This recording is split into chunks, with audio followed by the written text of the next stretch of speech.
All right, and welcome back to FAB Gauntlet Week 14. 14 weeks of pain for me and Dante here, but yep, joined by the Canadian Skirmish Champion, Dante. As always, Dante, how are you doing other than exhausted?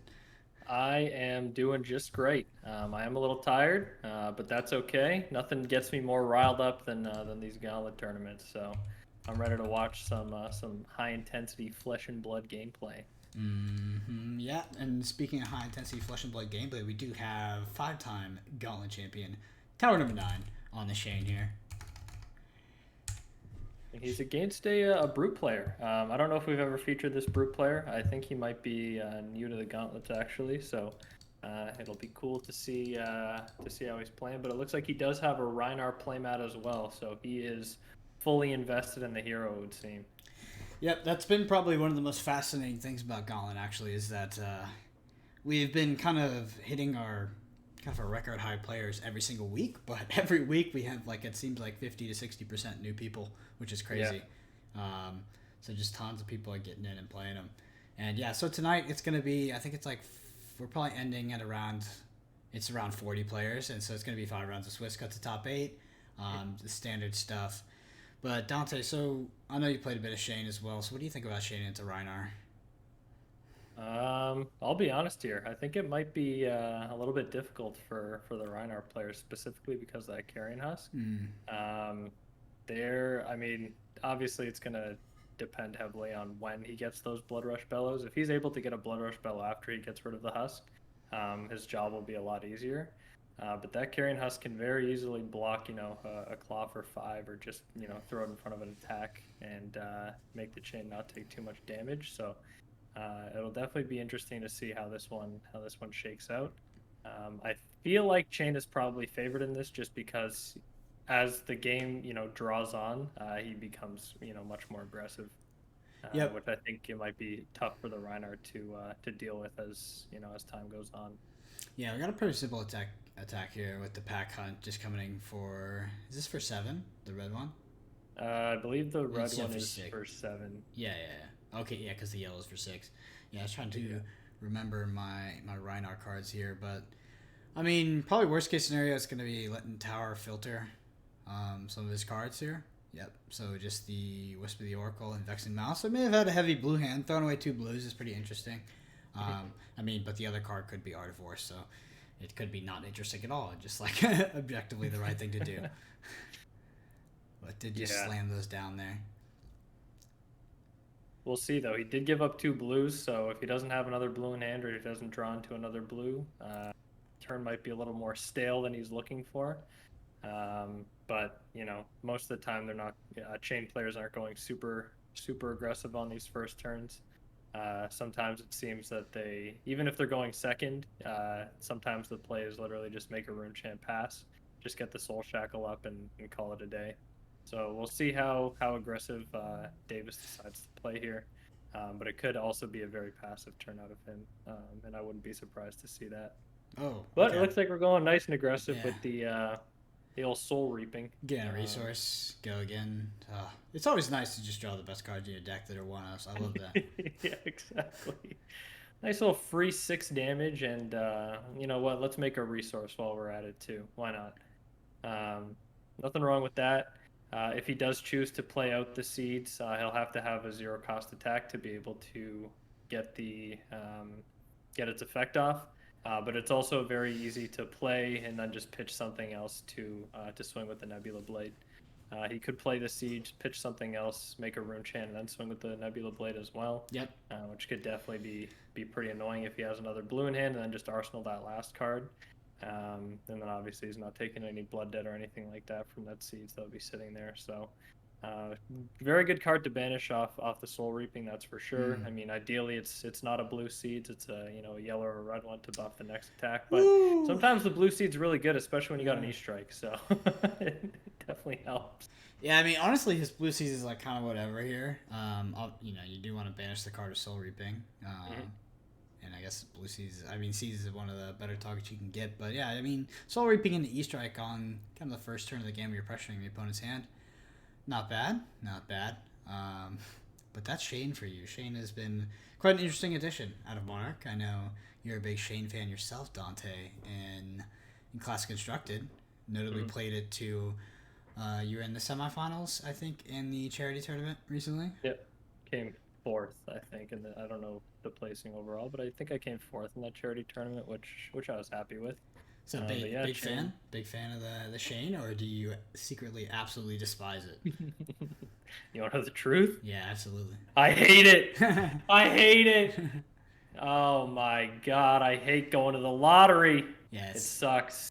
I don't like going to the casino. I don't like playing the lottery. I'm not a slots man, and that's what chain makes me, and it makes me sad.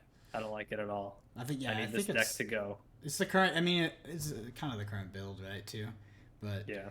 I don't know. It's just in a weird spot because you could build a more consistent deck that has more blood depth, but it wouldn't be as explosive on the first few turns of the game. Where this current iteration of the deck can still just hit you for 14 with 0 shackles, which is just ridiculous.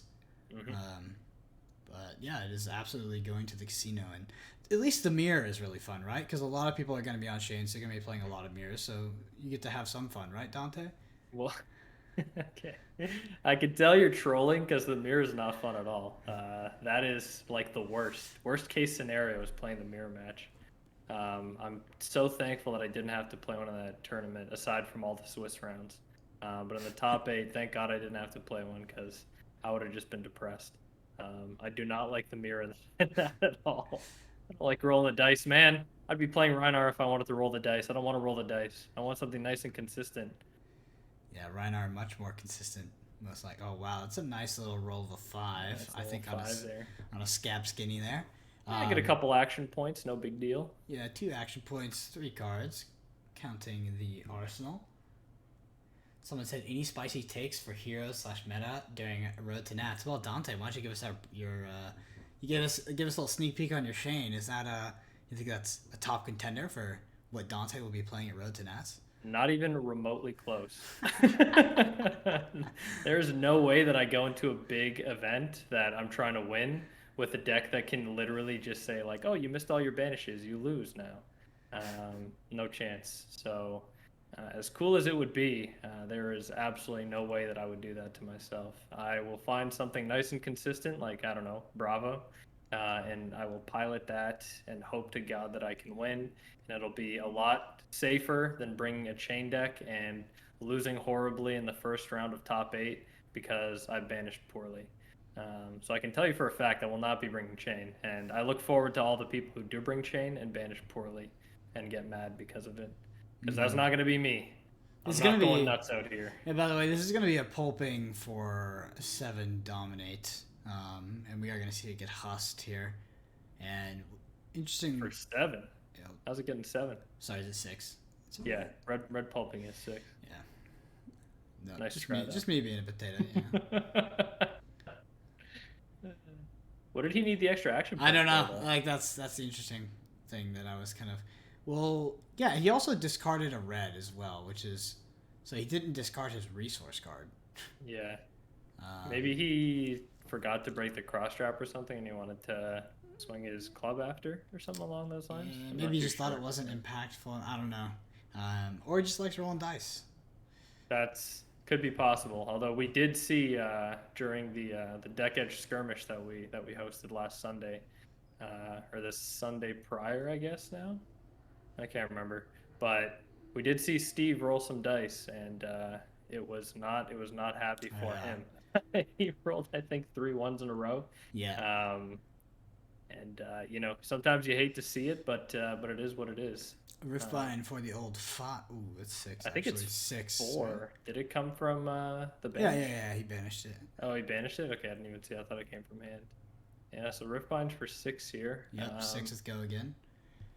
No, if it hits, he does get the Shadow Puppetry effect as well of being able to banish the top card of the deck. So I think it's definitely something that his opponent's going to want to block because if you banish, another, I don't know, Riftbind or something along those lines, could get pretty annoying for your opponent. So it looks like he is going to choose to block the whole thing here, which I think is correct. Beast Within and Romp. What's that one called? Do you know? Barraging Bighorn? Barraging Bighorn. I was like, romping. Nice one. Well, it's a hard one to remember because that card is almost literally never played. It's Yeah. just a resource card. It's true. It is very true. Um, but yeah, it looks like it's starting off with the Riftbind, going into the Nebula Blade. If this 4. hits, he Go will again. make a Rune Chant token as well, which his opponent may be, you know, choosing to block it fully with something like, I can't see the life total. Oh, there it is.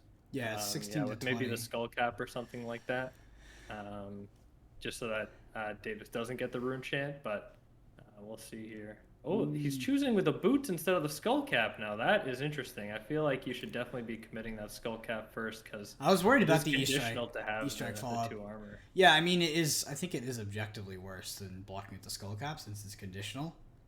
So if you are going to block with an armor and you have a counter on your legs and your skull cap, and you're at lower life, you should probably always block with the skull cap there. I shouldn't say probably because you should always. Just always, yeah. But yeah, I was worried about E-Strike for 7 because that is what it smelled like.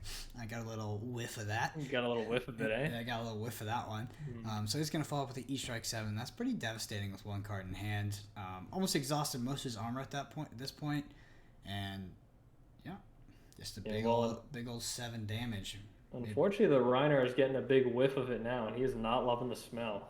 It is stanky, so we're gonna see how he chooses to block this, if he chooses to block this, because if not, it could just be 7 damage to the face, with not really much that he can do about it. I mean, if you block it, yeah. So okay, yeah. I don't know. This feels. This also hurts, right? Because you've exhausted all your armor, have no cards in hand, and now.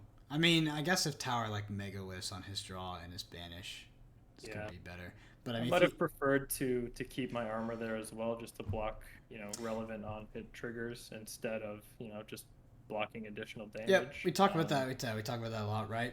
Like if you're facing a deck like Shane that has a lot of 4 attacks with relevant on-hit triggers. We saw one in Shadow Puppetry. There's one on the Sword. There's also one in Meet and Greet. There's quite a few. A Command and Conquer for 7 on a Shadow Puppetry. Command and Conquer for 6. So when you're just blocking for raw damage, like what's the point, right? Unless you're going to like a certain life threshold. Like if you go to like 1 or 2 and you have no null rune, you can die to Rune Chant or Seeds and things like this. But if you just go, if you think about 13 versus 12, what's the difference? Nothing, right? But what's the difference when someone comes with a Shadow Puppetry for 4 and they have a chance to banish off the top for a non-hit trigger?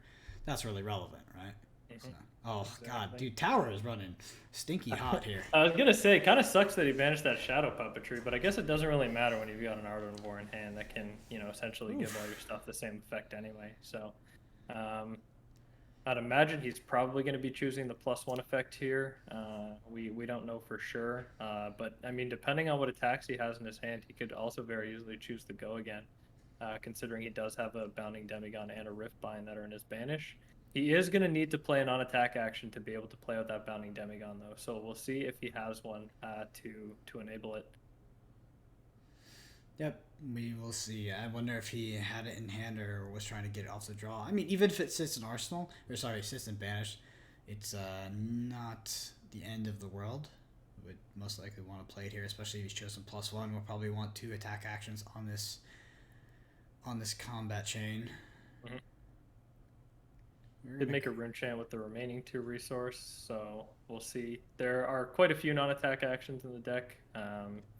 He could play something, I guess he doesn't have any because he for sure would have played it prior to playing the Riftbind, I think. You are correct. It would be probably objectively better because it'd be +1 damage. Exactly. So I would imagine that he doesn't have any in hand. He might have been fishing for one with the Art of War, which I don't think is a bad play at all, considering the deck is so non-attack action heavy, basically. So I think it was reasonable to expect to draw into 1 and then just unfortunately not draw into 1. So here he's playing out the Riftbind. He could have something in hand like a Command and Conquer or something like that to just be able to threaten the opponent's arsenal and possibly get that +1 buff from the Art of War, depending on which mode he chose. Yeah, +1 would be devastating. It'd be the biggest punish to the way the armor's been used to block this. And it also, it does kind of look like that, to be fair. Because, a weapon swing is pretty underwhelming. I guess there's not much else you could do with his resources here if it's, 2 more blues in hand. Yeah, if he was hoping to draw into, I didn't see him make a soul shackle, so I'm pretty sure it is not the +1 effect. I do think it's the go again effect here. Yeah. So I think that he was hoping to draw into a non-attack action and probably pitch a blue, go Riftbind, Bounding Demigon, sword. But unfortunately, it doesn't look like he drew into that non-attack action. So now he's going to have to work with what he's got here. That Riftbind just came in for 3, I believe. Nothing special, nothing crazy. Yeah, and a rune chant. The opponent is on no rune, by the way. Yeah, tower drew pretty badly. But still is going to swing with the sword. I say drew badly, but it's going to be coming in for 10 this turn. Actually 11, counting the rune chant. So not too bad on a turn that you whiff on. We say whiff, but he played Art of War. Yeah. So, yeah, that would be 3, 6, 9. Yeah, it would be 10 damage this turn because the sword, unfortunately, is only coming in for 1 here. Oh, yeah. One non-attack action could have made this turn completely just turned on its head, basically, with, a lot more damage. But because the sword hits, he does get a rune chance, so, it's not the worst thing ever to happen. And he's still at 19, I guess 17 life after this turn because of the 2 blood debt. Yep. But he's at a very healthy life total to be able to take some damage and swing back, assuming that this isn't the the double blood rush bellow turn or something like that. But even if it is, I mean, it's with the club. I find that the blood rush turns aren't really super scary. Shows us Obviously, they're a little bit frightening, but it's not the not the end of the world. It's got a nice chrome treatment on the pitch card, but it is a blue reckless swing. Decided to pop the. Wait, does he have an action point? I'm confused. I don't think so. He did pop the Is this a take? Nope. Is he swinging? What is he rolling for? So he rolled the leg. I think he did a little take backsies. Rolled the legs. Rolled something not. I don't remember his first roll was. Was it a take back season? Yeah. Because now he's taking the pitch card back and the card. Oh, I see. Okay, gotcha. Because I was like, why did he pop Heart and Cross Step if he was didn't have go again? But yeah. Oh, so he unpopped Heart and Cross. Yeah, because he wouldn't have even been able to. Yeah, I see. A little take backsies. Nothing wrong with that if your opponent says it's okay. Tower, being the generous man he is, of course said yes, and still remains at that 17 life total. And we'll see if he banishes. It looks like he only hit a Seeds here, but it is a yellow Seeds, which pretty much is enabled on the whole deck. Yep, good enough. And it's that non-attack action that he needed to be able to play out that Bounding Demigon this turn from his banish as well. So definitely good enough, I'd say. He has that rune chant that he made last turn from his sword hitting. I'd say he's in a pretty good spot here, all things considered. Yeah, I mean, opponent also has no null rune. I think that both Vexing Malices are gone because one was blocked with. It's quite a good kill card in this sort of scenario. But that being said, we can make rune chance. We can come in with Seeds. This game is 2 turns max, 2 turn cycles, I'd say max before it's over on one side or the other, and the Brute needs something pretty nice to get through. I think so too. He is for sure taking the 2 arcane damage this turn, unless of course he decides to pitch 2 blues to block each damage with the Arcanite Skullcap. And then something tells me, I know you were sniffing earlier, I'm sniffing now, and I'm thinking there's a meet and greet in either his hand, in either Davis's hand or his arsenal. That's he's gonna be able to very easily play with go again because I smell a reckless swing with my finely tuned nose buds here. You think so, eh? No, he just pitched one. it. The other one's in the hand now? No, bro, he took it back to his hand. Oh. Oh, yeah, that's right. Oh, I forgot that he had the take backsies. Look at that. That was a whole turn. How could I do like that?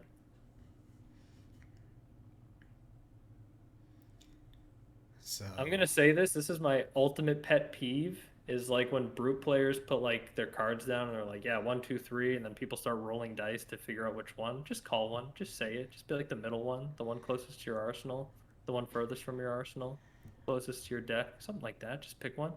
My favorite is when they have like 2 cards and they go 1, 2, and then they roll like a 4 and then they re-roll instead of doing like even on. Yeah, dude. I do not like the dice rolling on. Oh, there's the meet and greet that I was talking about. Let's go. I still got it. Yeah, sniff that one Um, out. yeah. Oh yeah. I It's like, smelled it. You know, it'd be crazy. Another meet and greet in hand right now. yeah, That would be it'd be a insane. bit of a high roll, that one. Would be an ultimate high roll, but I mean, it happens, right? If he takes his damage, like, he's gonna die. Oh, look, is he? He's Yeah, not. he's just dead on board now because of Oh, okay. Yeah, make yeah. So just make a rune chant and then unless he's got call it a bunch of blues. But the rune chant does cost 3. Oh god. Oh lord. Yes, the ultimate high roll. How could we forget? So this is going to take both cards out of his hand. And he He's takes going one. to take one arcane, and then Davis is just going to come in, pitch that last card in his hand, swing the sword for 4. Yeah, it's over. Here you go. Enjoy. Shabam. And unless that's a sink below in his arsenal or something like that, he would be dead here, and it looks like he is. So that's going to be game. Very well played by both players. Yeah, just a good one all around. You gotta love the double meet and greet. Yep, the old Chano, just getting the getting E-strikes and all this good stuff. Banishing Knights off the top, Art of Wars. You'd love to see it. Nice Husk. Husk was quite good there. Well, probably the best Blitz card ever printed, but you know, I'll die on my sword if it's not.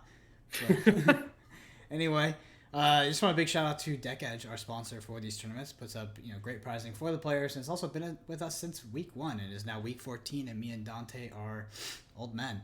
But we continue on, and Deck Edge continues with us and has helped us turn this into an awesome tournament. He has a Patreon where he sells product at near MSRP that is both first edition and unlimited. So if you're able to get in, the place to be, whether you're playing or collecting. That being said, it's pretty hard to get in, but he reserves spots specifically for the viewers and players of FAB Gauntlet. So hit him up with a DM, tell him you're coming from Gauntlet, and sneak in there before Tales of Aria, because it's not called Kingdoms anymore, and it's a set with a new ranger. So with that, we will take a quick break and head into round 2.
All right, welcome back to round 2 of FAB Gauntlet Week 14. We have Max Thomas on Ira, and this is going to be James on...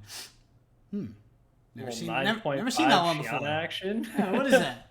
Yeah, that is a little strange. I will not lie. I'm so excited for this, actually. Yeah. People think that Azalea is the pet deck class, but it's actually Shiana.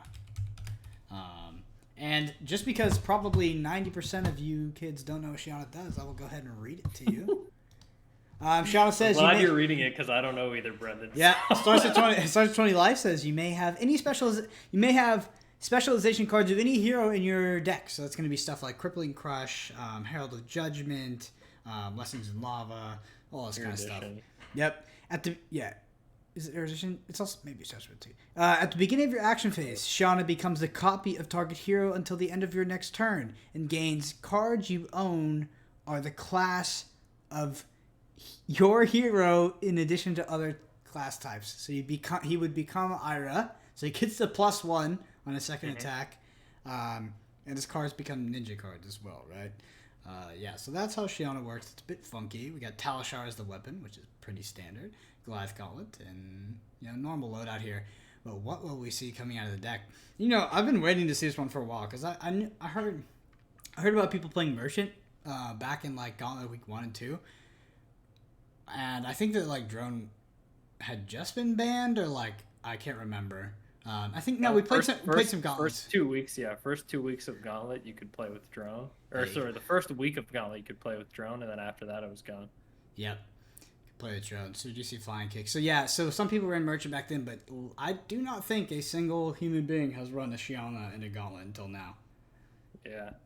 Interesting that he gave up the Go Again card there with the Whirling Mist Blossom. I feel like getting that Ira trigger on the second hit would have been pretty good. Although then again, I have never seen a Shiana deck, so I have no idea what it gets pretty spicy.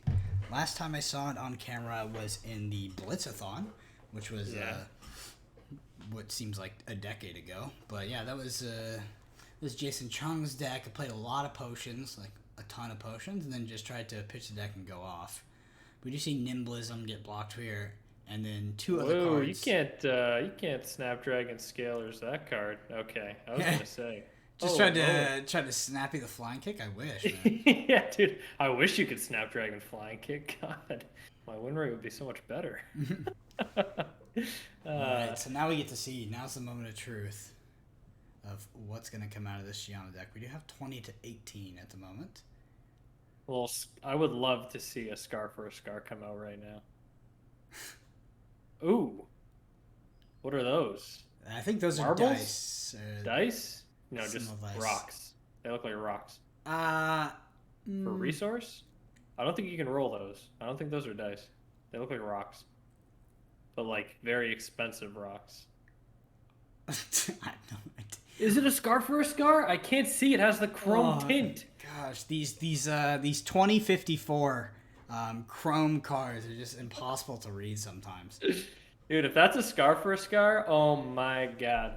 Ooh, a little sink below action from the Ira too. So we got one of these defensive Ira decks going back to the Drone days. Okay. Hits him with a Sinky B, so I wonder what it could be. Yes, how could I forget about Sinky B? I would love to see another Scar for a Scar here just to ruin this guy's day. No, it's a Herald of Judgment. It's a Herald of Judgment, actually. So, not bad. And pitches Alpha Rampage. Alpha Rampage and Ravenous Rabble? Yeah. Wow. That was a pretty heavy red hand there. It's very, very red. But this is going to be for 7, my dude, because he is Ira right now. Yeah, pretty good. And what happens if Herald of Judgment hits? You can't play cards from your banish, which I don't think affects Ira, but it'll be a card in Shiana's Soul, which she can't utilize. So can't utilize, since she cannot utilize her Soul unless her opponent was Prism. Right. Or maybe she hits Celestial 3 of those, Cataclysm. Oh no, it can't. I don't think you can run Celestial Cataclysm. Yeah, you can. No specialization, and she's not light. Oh, yeah. I forgot it was light. Interesting. Is that a 9.5 Shiana? It is a 9.5 Shiana too. Wow. Okay. Must be nice. Must be nice. Must be nice. I've got a couple of those in the binder, brother. I thought it was a 9 when I saw it. I was like, okay, just your average Shiana, no big deal. 9.5 though. Okay, all right. We are pitching 2 reds to CNC for 6. Looks like a leg tap. And I don't know. It looks like a defense reaction under it. Yeah, not the most threatening turn, especially not. Especially with nothing in your arsenal as well. So you know, if you need to take damage, at least you can take damage. He's got to run the Arc Knight Shard though if he really wants to show off here. Yeah, if he's running Gold Foil Arc Knight Shard in the deck, single sleeved, then that's it. I just bowed down to this guy as my overlord and call it a day, because clearly the man's pockets are deep. I wonder if people worry about like scratching up their slab when they play the slabbed cards like Shiana. I think that's the least of your worries. Blocking for 2? Yeah, it is a Ravenous Rabble. I can catch it by the 2% art we can see on the top right-hand corner. Down to 14. And I was going to draw back up, but Shiana is in an okay spot. What's funny is that Shiana only gets better as the game gets older. Do you have a Shiana, Dante? Do I have a Shiana? Are you crazy?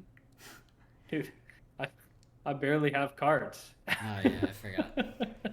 I was lucky enough to buy a few back in the early days of Crucible. They were a pretty good price. You want to give one to a year-old buddy? Same price you bought them for? If I had one, yes. Oh, you sold them all out. No. I have the Shianas. I just don't have the buddy. Oh. Fucked up. Yeah, nimblism to lead here. Crazy that you would say that. That really hurts my feelings, but it's good. I guess such is life. It was meant to.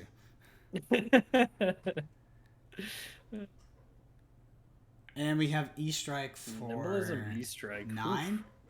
E-Strike for 9. 7. It would be for 10. For 10, Nimblism plus buffs 4, by plus 3. Yeah.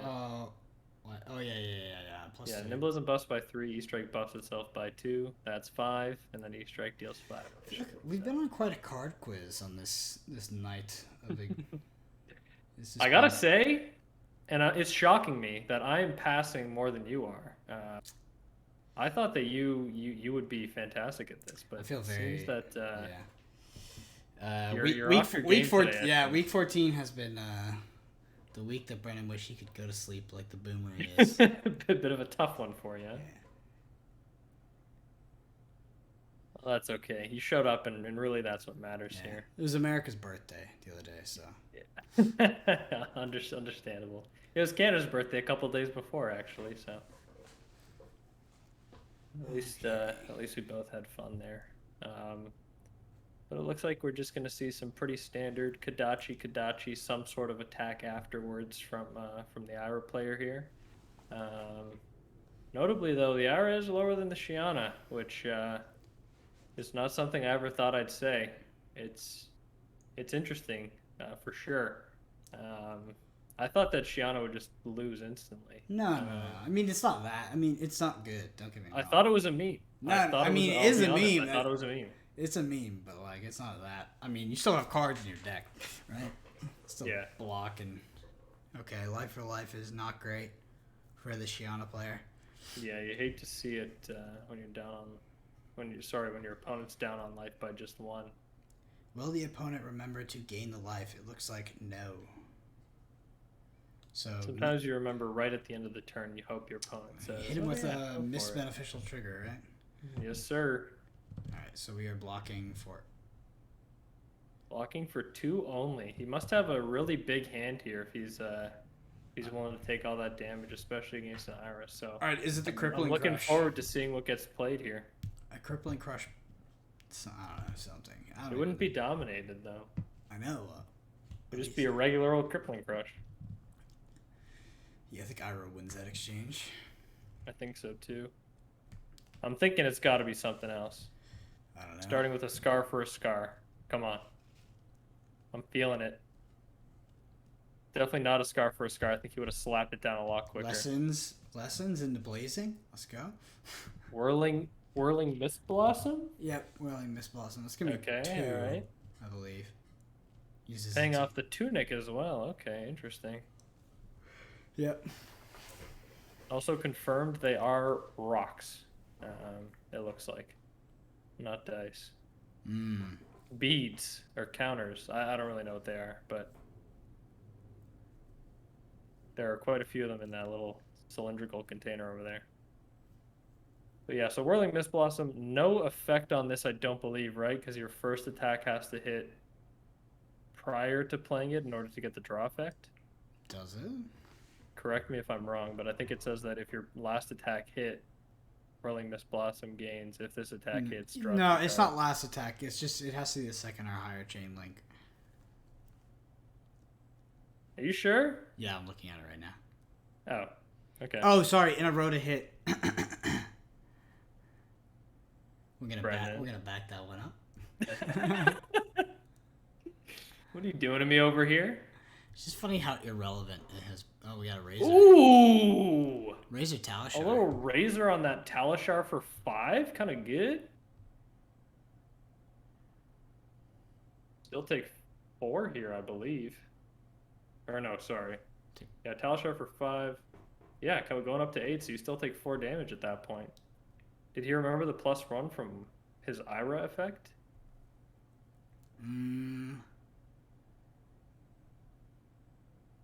Hard to say. The chrome treatment has thrown me off. Yeah, it's tough to see for sure. Those lamps will get you. Yeah, our player does have 2 cards in hand though, and when you're at 4 life, that is a scary thought. Could be an E-strike, could be a flying kick, could be like a soul bead strike into boot break into flying kick because he has the resource on the tunic. Could be a lot of things.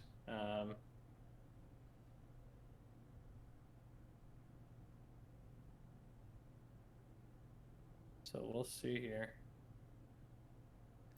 You know, Lessons in Lava becomes such an interesting card when you're no longer Kano and you're playing in a different deck. I'm like, what do you grab with Lessons? Because you can't Kano it off the top. I guess it's just like, what do I want to draw into my hand next turn? It would have to be for... There we go. There goes the tunic. Blocking 2. I think that is the right call. Better than throwing a card in front of this, and it turns off the mask as well. It looks like it's going to be a little Exude Confidence action. This could definitely be for 4, Break the Boots, Flying Kick for 7. Command and Conquer for 6. Nourishing Empty, Brutal Assault for 6.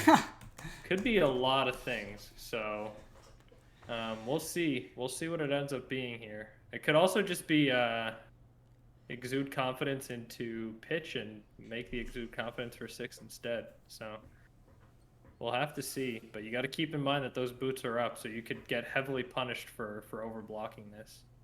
Looks like he's only going to block for 3 with the Command and Conquer. Ooh, and he's going to actually razor it. Yikes. Perfect, yeah. Yeah, that'll do it unless he's got a defense reaction in his hand. Something tells me, based on the way that he is hand shuffling those cards, he does not. Yep, pick it up, and that is going to be the game. Very interesting. That was a lot closer than I thought it would be, to be honest with you. I thought Shiano was going to get completely blown out, but deck's pretty cool, not going to lie. Yeah. Wish I had a Shiano. I'd love to play that deck. Seems like it would be fun. Soon enough, they'll be releasing Unlimited. Lucky. I still won't be buying one because they're still going to be $500 a piece. So, no thank you. I think it'll be cheaper. I got mine for cheaper than that back in the day, but likely they'll drop below. I think they'll be around. Who cares? I don't think it'll be 500. You'll be good. But yeah, I think I want to try out the potion version eventually when I feel like just playing around. But it is interesting. And I'm just excited to see where that class goes as our card pool keeps expanding with Tales of Aria, which is the next set. It has been absolutely leaked. And it looks like a legit leak, by the way, because it looks like they gave their marketing assets to a magazine company who was going to print the magazine early and had to get that together because that's a process, and they just leaked the whole thing. So Kingdoms is no longer Kingdoms, it's Tales of Aria, and there is a Ranger.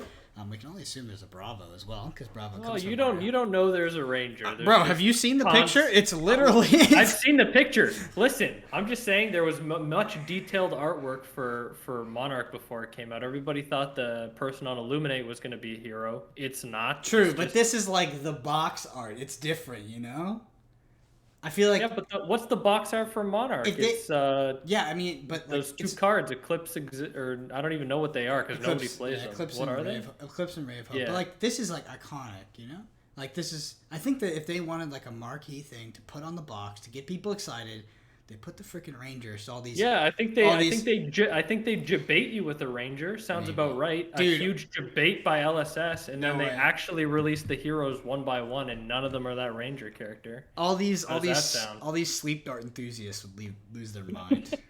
There's no way. They're loving it.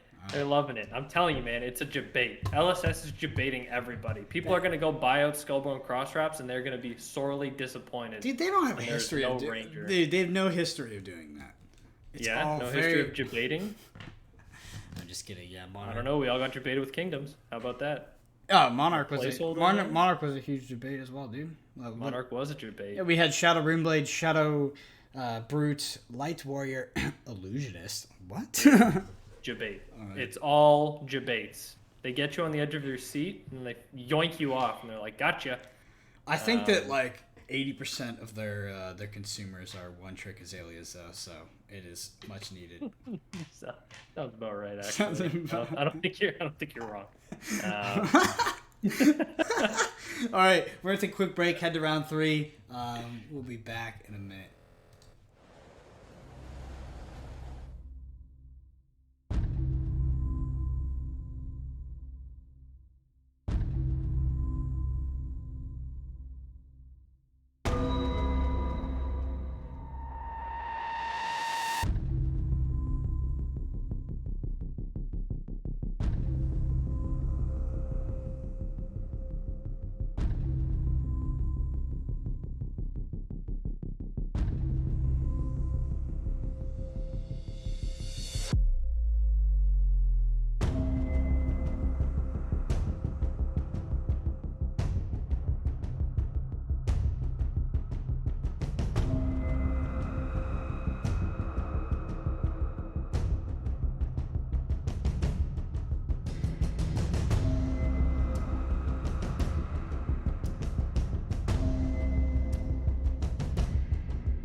Welcome back to round 3 of FAB Gauntlet week 14. We have tower number 9 again on the chain, but this time against an Ira in the form of a Max T.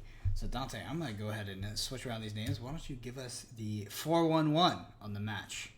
The 4-1-1 is, as the Ira player, just get rid of the husk. As the chain player, just keep that husk alive as long as you possibly can. And whoever accomplishes their objective first will win the game, I promise you. Now, that being said, there's also a strategic use of the boots. If you're able to get a really good boots turn off, could seal the deal of the game for you, so to speak. But it's definitely a tough one both ways, to be honest with you. Not an easy matchup by any stretch of the imagination. What I do like out of the Ira player is seeing that needle. What I would like the most is seeing that needle attacked into the husk turn 0 and seeing the needle broken. Because once that husk is gone, I would rather play with one Kodachi for the rest of the game than have to deal with that husk at all. And I think that is always the correct play. Some Iras will run the needle and they will avoid using the needle until the husk is gone and then start attacking with the needle. I think you just throw that needle out, let the husk just get destroyed and destroy your needle, and then just play with one Kodachi for the rest of the game. And he's gonna do it. That is what I like to see. But my question is, he falls for the bait? Yeah, he does. Has he forgot? Okay, so I don't think he forgot. So I think he just listened to you. No, I think it was intentional. I think he knows. I think he knows the strat. Oh, that is not the card I would play there, though. Yeah. Not even close. Throw in the arsenal. Eh? Yeah, that is a throw in the arsenal, because that could you need to follow up after the Kodachi. I don't agree with that one, but again, the husk is gone, so I do like the strategy that's being followed here, and he is getting some damage on his opponent as well. Especially if the follow-up is a Fluster Fist, that is really not so great. I am very curious to see what he ended up arsenaling here, if it was not the leg tap. Probably a flicky. Yeah, maybe a flick flack. I don't think it's better. I prefer to Arsenal. Yeah, I think probably. I do think it's Arsenal worse. But... Yeah, I think Arsenal the leg tap. You have to get a big boots turn. I mean, if you're trying to play like a defensive game, you're gonna lose.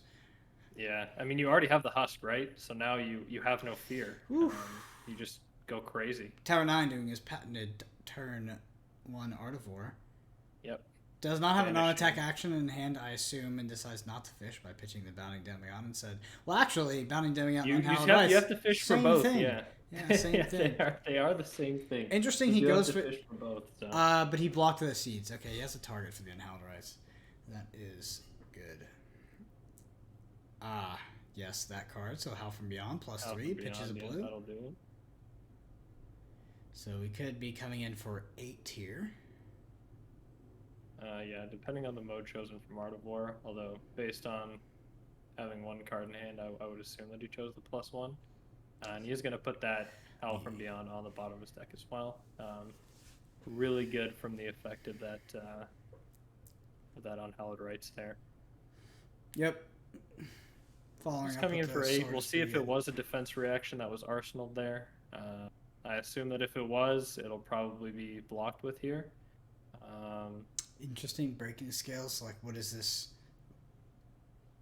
A yellow flick flack? Yeah, it looks like a yellow flick flack. These armor blocks make no sense to me. Like when there's like I guess if you the only way if you 100% are gonna use breaking scales like next turn, then yeah. But like there's so many on hit triggers out of this chain deck. Yep, I don't think it's worth stopping the 1 extra damage, but I mean, what is Tower doing? Just like, we got a freaking movie ticket to his hand here. Oh, okay, it's his pitch. His pitch. I thought it was his pitch. I was gonna say, dude, that's not his hand. He would never show his hand like that. But yeah, now he's gonna be really wishing that he had that leg tap here. Maybe not actually when you have the Command and Conquer. That works too. That being said, though, Tower doesn't care. Target. Yeah, exactly. No target in the arsenal for that Command and Conquer, so it's pretty much only presenting damage at this point.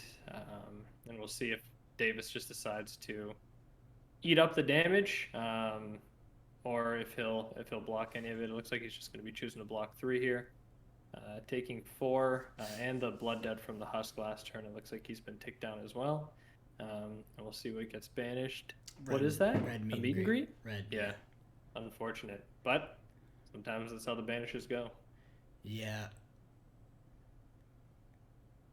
Red bounding Demigon, I assume, because I don't think he runs any other colors. Yeah, I This is think. coming in for 3 Yep. with Go Again.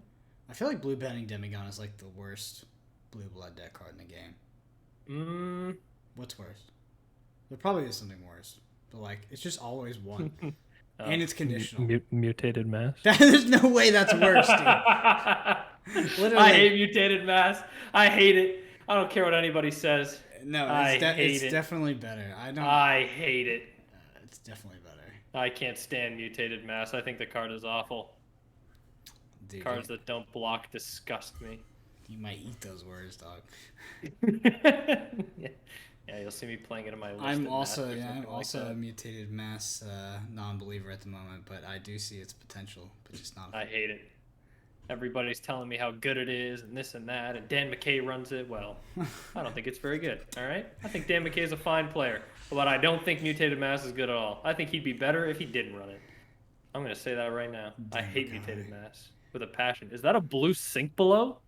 That is blue sink below. This is the patented 2019 Ira build we have here. Yeah, I damn near fell out my chair. Good lord.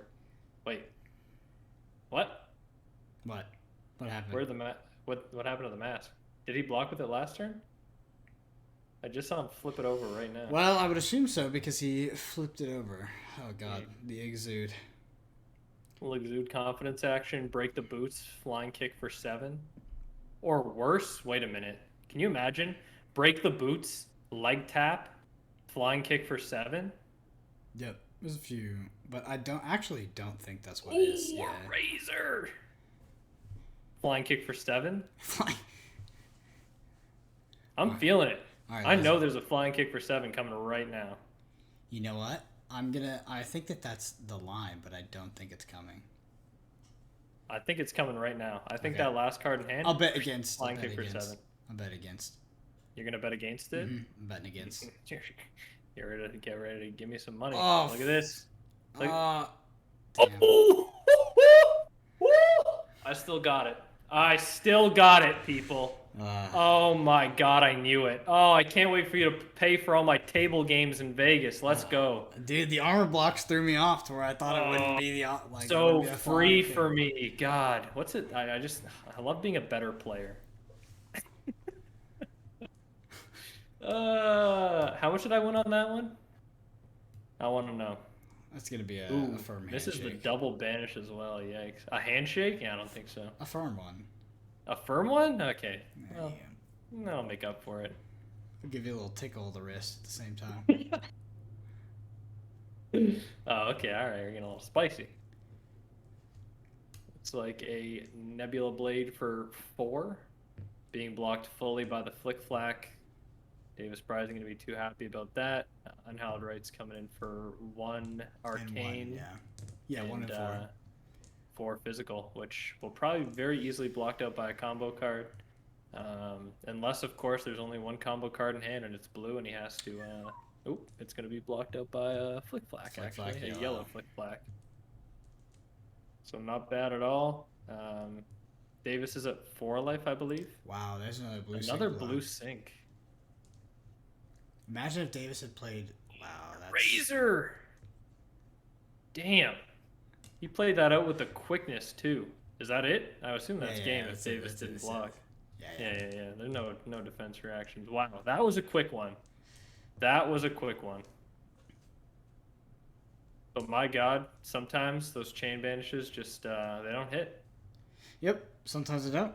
I got the Husk right, turn 1, and... I'm telling you, getting that Husk turn 1 is the biggest play ever. If you're an Ira and you're playing against a chain player, just bring the needle. Either you get insane value off it because they refuse to block with the Husk, or they block with it turn 1 and you don't have to worry about it anymore for the rest of the game. It is so beautiful. It's the best card in the matchup. I'm telling you right now. All right, well, you heard it here. We're gonna take a quick break before round 4 here. We actually have a decent break, so I recommend you guys do what we're gonna do, which is on YouTube. If you go to the Flesh and Blood TCG channel, they just dropped the Devastation, where they're gonna be playing the class constructed games with the devs. When this dropped out on YouTube, they're like drafting or whatever. I haven't watched it yet. I have it queued up. I see Chris Bruley looking at me right now. I'm recommending you guys go check that out. We're going to have a nice series coming here where they will hopefully shake up the meta because it is piss poor at the moment, but that is all our fault because we can't deck build. Yeah, it's been really interesting. We're going to see Azalea decks, Kano decks, like literally everything. So really excited. Hopefully they have curated the lists for the people playing, because I know if they put Sasha up there and they tell him to build a deck, he will build the memeiest piece of crap that exists, because that is what Sasha likes to play. So hopefully I think it's going to be more competitive. They talk about like a season 1 champion, all this kind of stuff. So I'm really excited. Check out that video. Big shout out to Deck Edge, our sponsor since week 1. We're in week 14. To the pain of me and Dante, but he's been with us since the very beginning. He has a Patreon where he sells product at nearly MSRP. That's both unlimited and first edition. So if you can get in, place to be, whether you're playing or collecting. It can be quite full in that Patreon, but he does kind of open spots for viewers and players of FAB Gauntlet. So if you want to shoot him a message telling him you're coming from Gauntlet, you might be able to sneak in before the upcoming Tales of Arya, where the new Ranger's coming. But with that, quick break, and then we'll head into round 4. See you guys soon. See you guys in a bit.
All right, welcome back to round 4 of the FAB Gauntlet, week 14. We do have a Prism in Joel versus Alex on the Shane. So Dante, do you have any insights into this matchup? I know you've played Shane a little bit yourself. So what are your takeaways? Insight into this one, I'll be honest here.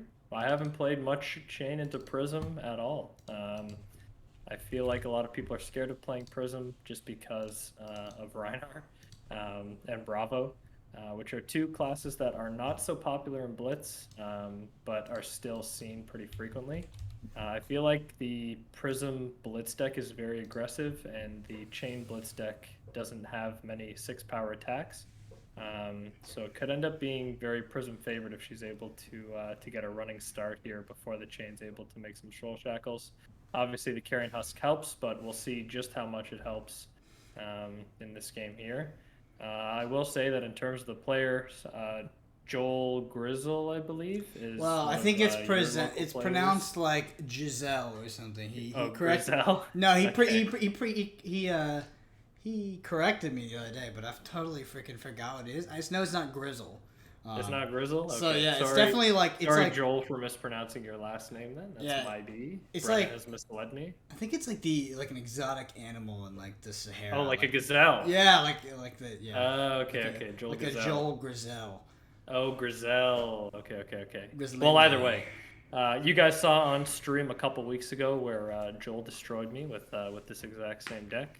Sometimes there's nothing you can do about getting pummeled on a Herald of Erudition. So, could be the exact same thing happen to the Chain player here. We'll see what ends up happening. I love the classic Dante rhetoric that just gets snuck in there, like nothing you can do.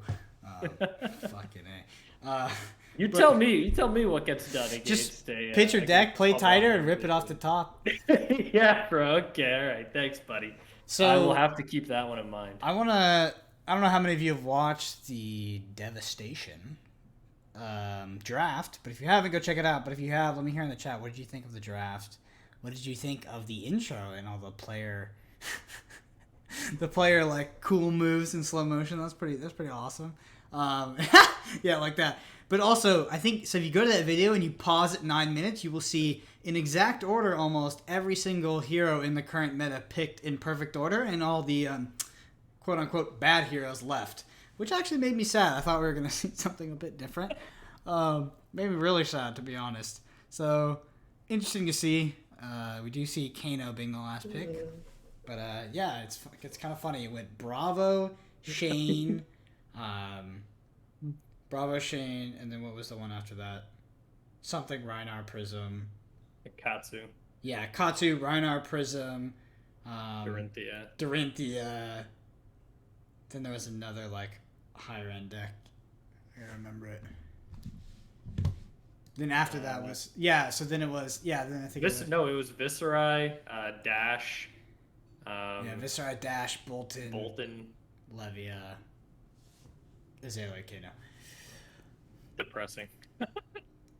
Yeah, it did make me die a little bit inside, to be honest, thinking that we might be playing the correct meta for Monarch. I was just hoping not to see Chain. That's all. Yeah, I was just hoping that like whatever we were currently playing was like way off base, but that draft did not make it look like that. That's for sure. Feels bad. I've never wanted to. I'm definitely interested in seeing the list, though. I feel like maybe the lists are quite different than what we're currently playing. So I think for sure. Interesting. That's a yellow ghostly visit. Yeah, that's not a common card to see. That's coming in for 3 and an arcane, and then a Nebula Blade to follow it up. You say Pearson second picking Dash was odd. Not if you know Pearson. It was not. Yeah. Remember that control Dash deck that came out in the Arcane Rising days? He made the deck. That's him. He's the reason that we all had to suffer. Yeah. So that was not that. Honestly, that was not surprising. I think that we could be in any meta, and that would still be the pick. Even though Bravo is good in the current meta, I think that Pearson would first pick Bravo, and he even said he would first pick Bravo any day of the week. Bravo could be worse than Azalea, and he'd still first pick Bravo. It wouldn't matter. Those are the Jacob specials. The second pick Shane did make me Wilt. Yeah, that made me want to cry. I was Wilt, hoping yeah. for like a second pick Levia or just honestly anything Kano other or than something. Chain, and then I saw it and I wanted to cry. Part of me thinks that Jason Chung is just like, let me show these idiots how to actually build this deck. So we have a Herald of Protection blue, I believe. It could be red. Bit hard to see on the old bin. I think I think it is. What's interesting as well is that Joel Grizzlele, sorry, I'm just trying to pronounce it every single way. He's actually over 100 years old. That iPad is from 1936, and he's just cherished it his whole life and put it on camera for us. You you troll him this much at locals? I would not troll him this much. I would not troll him this much if he didn't go to my locals. So he's getting a special local treatment. Okay, fair enough. It looks like the it is getting blocked out here though, with Command and Conquer and a Unhallowed Rites. Notice he's playing on a plastic bin. Yeah, we used to think it was a Yeti cooler, but it does seem like it's the old plastic bin out of the attic. Mm-hmm. What I love about these setups with like the very low table, like I call it the demo setup, is like they gotta do like the Quasimodo squat to play the game. And can you imagine doing that for 5 hours? It would be backbreaking. Demos is like ringing the bells of Notre Dame in between his rounds, feeding pigeons and stuff. He's got a bit of a hunch after that one, but I'll tell you what, he works on it and he looks great. Great posture on that guy, despite the fact that he has played multiple like 7-hour skirmishes completely hunched, with no end in sight. So. Does he just prefer it? Like, because I mean, I'll send that man a Home Depot table if he needs it. The reason he does it is because that's all he's got, Brendan. Oh. There's just there in the like in his in the apartment that he rents out. There's like his kitchen table that he can play at, but it like the setup is just bad and the internet is bad in the kitchen or something like that. So he has to play in the other room. It's just the circumstances that he's in. Sometimes when your internet's garbage in one room, you got to play in the good internet room, but you got to do a bit of a squat if you want the good internet, and such is life. Protection for 7 with Go again, by the way. So interesting here. We're going to see it Huss come through, but doesn't block the whole thing. Grendel made a very interesting comment. Said San Antonio rode to Nats same day as Dallas rode to Nats. Yes, welcome to North American Flesh and Blood. They're all on the same freaking day. Dude, yeah, seriously. Jesus Christ, I don't understand like how they get it wrong. So I literally had to message stores and ask them to change their dates. I sent them I created a calendar and sent them to store owners so that they could figure it out and not book them all the same day. But alas, we're still all on the same day. I had to like screenshot the part of the frequently asked questions where it says you can change your date if you're scheduled with the same store that's in like or the relatively the same area. So thankfully we have our 4 Road to Nats in Canada that I'll be able to attend, that are about they're all on basically takes a Command and Conquer within 2 weekends basically. The Malverns guys. Yeah, I don't think I'll be playing more than 4 to be honest because I won't be able to. There's well, you there just aren't any other ones in Canada. Yeah, but because the Canadian ones, the other one, I don't know. I'm thinking of maybe traveling to like Buffalo, the other side of Canada, Vancouver, and Alberta, but that's a bit of a stretch. So we'll end up seeing here. But we're gonna start with a Soul Shackle and a Soul Reaping. Yeah, with the 2 resource. I wonder what's coming next. Could be like a Seeds into a Sword, or is Canada having its own nationals? Yes, it is. That has been confirmed by Kieran, who is the manager of OP at Legend Story Studios, and the U.S. players cannot compete in the Canadian nationals, and the Canadians cannot compete in the U.S. nationals. Is Dante planning on coming to Dallas? Yes, he's going to be sleeping right there. It's true. Yeah. I can't wait. I'm going to be at all the callings. I've bought my tickets for every single one. I have checked the finances and made sure that I won't go broke with all the travel. And it looks like I'll be okay. So I'm looking forward to attending every single calling and meeting all of you guys and saying hi. and playing some FAB in person, which we still can't really do here. So it'll be fun and a new experience for me. That's for sure. Melmanzana asks, "Who's the small spoon guys?" I called dibs on the small spoon a long time ago, so like He actually did. Yeah. Can confirm. Quick dibs. So, Quick I dibs. wanted it, but he took it away from me. So It works really well because I'm actually 5'4", so I just fit in there like a little like in his pocket. All I know is it's just going to be a great time all around. So Okay, so Anyway. exhausted Huss. Yeah, back to the game. yeah, back to the game. The prison player is taking quite a bit of damage to be able to swing back hard here. Assume this is the pivot turn. If there is going to be I would one. guess so. Yeah. Yeah, we haven't If there is taken one the this husk. game, it'll be here. Yeah, we did pitch a pummel already, so I wonder if this is an erudition. Erudition is unblockable currently, because he is on higher life. So erudition, I think, is the best card right now.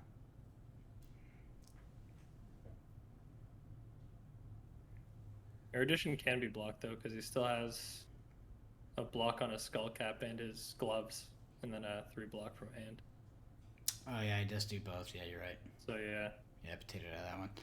he can't like Just- skull cap like it. he kind full of. Oh forward. wow, interesting. He pitches the pummel. I was gonna say I think he needs the pummel to make any kind of like pummel on a judgment or something.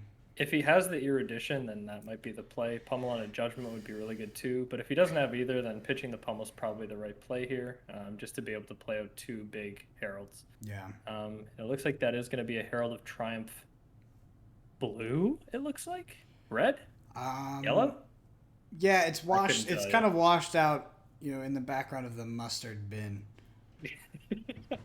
I'm just- I'm hoping it's red, but I think it's yellow.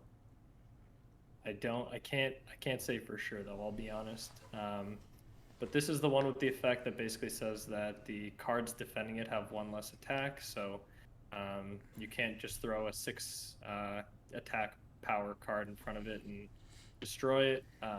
It takes a little bit more than that, and it does have go again because of the Luminaris effect here. So not only is he going to be coming in for what we assume is 6 damage here. Wow. So takes 5, goes to 5. No, he goes to 4. It looks like on his. Oh no, takes 4, goes to 6. So it was a blue. No, it's blue. I was operating Okay. off it being a yellow. It's just like mustard and Okay, so we're going to pitch another yellow. Or not. Okay. It's a Okay, blue. an erudition. Yeah. Oh man, the pitch colors are tough with this one. Yeah, erudition is good. I like that we didn't lead with erudition, because now we're 6-6, and the shame player is screwed. Yep, cannot be blocked here. So Which is interesting When- because if you had thought about if you think about your armor, when you block like that, you could go to 5 where you'd be on less, where you'd turn on your skull cap, but instead you block with your armor, put it on the chain so you can't block anymore, and turn off your own skull cap. So really odd block with the it grasp is here. truly unfortunate, but this is yet another reason why you don't block with your armor for no reason. I know that sometimes it gives you a little bit of an Art of War from Arsenal. Okay. So Art of Stop War the block, stop the draw. lose the game. Yeah. So even so that's the thing about Art of War and this in Blitz. I think you just still kind of lose because now you're gonna commit your armor and take a bunch of blood down. You can't use the kid. You don't know. Oh man, that's so BM, Brendan. Come on. No, so if you play at the Art of War, you banish a card. I don't know. It depends if you have the blues. You have the Snapdragon, so you can potentially clear your hand, but it's gonna be tough. Because I'm assuming that he really wanted to keep that Art of War, which he could have if he had not blocked with the grasp. Yeah, I think so too. There's a I lot feel of blood like debt, the too. grasp was Yeah. objectively wrong, as you say. But it looks like he's gonna pitch to make an aura and then just swing in for 1 here. Yeah, I mean, could still unfortunate. turn it around if he's able. It depends what comes off the top, with this banish. But he does have, if he has a some blues, some resources to fuel this, and he has a Snapdragon, could okay, there's a Riftbind, there's a Meet and Greet, and there's so I mean he's got the gas, he just needs the resources, right? I mean, with 3 cards in hand, he can definitely play out Yeah. all of that Blood Debt this turn, aside from the Husk, obviously, but Yeah, they can for sure all get played out here. I don't think that'll be an 6. issue. So And then they're all coming in for 4 damage, basically, assuming that all 3 cards in his hand have to be pitched, and the Seeds is getting played to buff the Riftbind. yeah, the Arcane is also relevant. It'll be blocked by the Spectral Shield, yeah. so it won't be too bad. Yeah, but it'll make that 4 value actually hit. Yeah. I don't know what Prism can, like, to be honest, if he plays out 3 attack actions here out of his Blood Debt, then I don't know what Prism can do on, like, you'd be on 1 card, right? I don't think you can do anything on 1 card. Nah. Yeah. I think as the Prism player, you're really hoping for a huge turn where you're attacking with like 2 red auras. But it seemed like a lot of the attacks that were made this game are with blue auras. Which is, a little bit unfortunate to see, but What is that? It's a Mauvern Mauvern Seeds. Mauvern Skies into a Seeds, and then I assume he has a blue in his hand. It's got to be a blue. Okay. It's Yep. Ooh, and that fuels the whole turn. This Riftbind's coming in for 6 damage and 2 arcane. So 2 arcane. Breaks the Spectral Shield, so he should only be going down to 5 here. Yeah. I don't know if the judge is watching, but he could step in here if he wanted to. I think that it's one of those things that they're going to catch sooner or later. Yeah. And they're going to just rewind. They have us muted, so even if we told them, it wouldn't make a difference. Yeah, there you go. They got it. Yeah, they always catch it Mm-hmm. when it comes to that Spectral Shield. Yeah, so if we just look at the damage, we have 2, 5, 7, 4, 11, 15 damage turn. Yeah, definitely a pretty big one. So the Riftbind's coming in for 6 here. We'll probably get 2 cards out of the Prism player's hand, and then the other 2 cards will be gifted to each of those Ghostly Visits that are coming next. And the chain's going to have a 4-card hand and 4 shackles to work with next turn. So tell me, is there any winning line here other than Arclight Sentinel? Which it's already a bit too late for that. If he threw down an Arclight Sentinel right now, there could be something that would help. We assume that the game for him. Yeah, we assume no Arclight Sentinel because he would have obviously seeing 3 attack actions, he would have responded to a Shane Shackle or something. Yeah.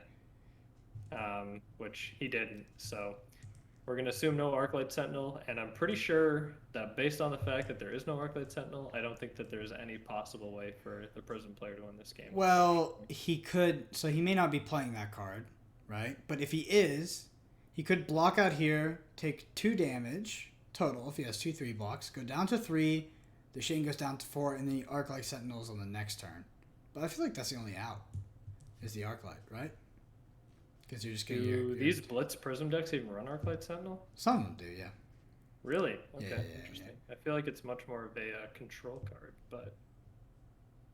Oh, yeah, he's dead. Wait, he had had it! Oh, but he didn't have to... Oh, wow. wow. Resource to pay for it. Oof. He got all those reds that he wanted to be attacking with earlier in the game. Fucking smelling that one with my nose, brother. Yeah, truly unfortunate. So I guess they do run the Arclight Sentinels. They also run the Tome of Divinities, apparently. Very interesting. Damn. But yeah, that Arclight Sentinel would have won in the game. Wow. Yeah.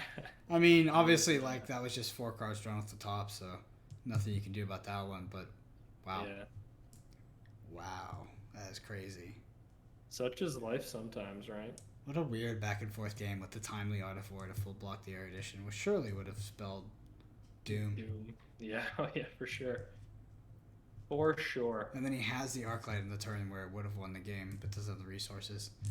You got to think too. He's probably drawing into at least one of those 2 red line attacks there, and one of those yellow cards as well. So it would have just been an easy pitch, which would have pitched for 4 because of the the Vestige of Soul, and then he can play out the red line attack and the Command and Conquer that's in his hand if the Erudition hit there. But because of the Art of War, no hit on the Erudition, and that's it. That seals the deal for the chain player here, and that's all she wrote. I think it'd be interesting for probably some viewers don't know that is like kind of a mode that you can do with Art of War. Is the +1 defense, block for 4, with these dominate attacks. Yeah, a lot of people forget about that mode. They also forget frequently about the block from Arsenal mode. Yeah. And both can be quite handy. If you have an attack action in your arsenal and you pitch to Art of War and you choose the block from Arsenal and the +1 damage, you've effectively got like a sync blow in your arsenal or something like that. Sure. They are kind of slept on modes. They're used very infrequently, but they can be game changers, and they can definitely win you or lose you games if you forget about them. So it's always important to keep them in mind and be able to to know what you're playing around and what you need to use when you are playing that Art of War. Sometimes it's not so obvious. Yeah, it's pretty interesting, these cards with like more than 2 modes, right? Like Enlightened Strike, Art of War, I guess Crazy Brew. That one doesn't count though. Everyone's favorite. Yeah. I wonder if those are like, I don't know, kind of stronger as the card pool expands, because like E-Strike is, every mode is so, Coax and Commotion. Yeah, Coax and Commotion is a weird one though. I don't know, that card just, I don't know when that card screams like printed for Ultimate Pit Fight, giving your Coax of Garbanzo, true that. Give my opponent Who said that? I mean, guess. Was it mine? Yeah, of course it was mine. Coax of Garbanzo. Anyway, we're going to take a break. Tell them about Deck Edge. Yeah. Break before round 5. Round 5, then cut the top 8, but we're going to shout out Deck Edge. That's our sponsor. Puts up prizes for these players, helps us put on the tournament every single week. He's got a Patreon. If you can get in, it's unlimited in first edition product at pretty much what is MSRP and as low as you're going to get in the industry. So if you're able to get in, that's the place to be, whether you're playing or collecting. That being said, the Patreon is extremely full. It's very hard to get in. He does open spots for viewers and players of the Gauntlet. So you hit him up with a message, tell him you come from Gauntlet, you might be able to sneak in before that spicy Tales of Aria set and get yourself some nice first edition Ranger cards in this new set. With that, quick break, then round 5. We'll see you guys soon.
welcome back to round 5, the final round of Swiss of FAB Gauntlet Week 15. We do have Dorinthia versus Ira. A bit of an ode back to the OG days. Dante, give me your thoughts as I update these names. Is it Dorinthia? I thought it was Dash. Or was I seeing things? No, it's Dorinthia. Oh, it is. Okay, It is a young Dorinthia. Yeah. My bad. Yeah. I thought it for a was second I Dash. thought I was wrong. I was like, what?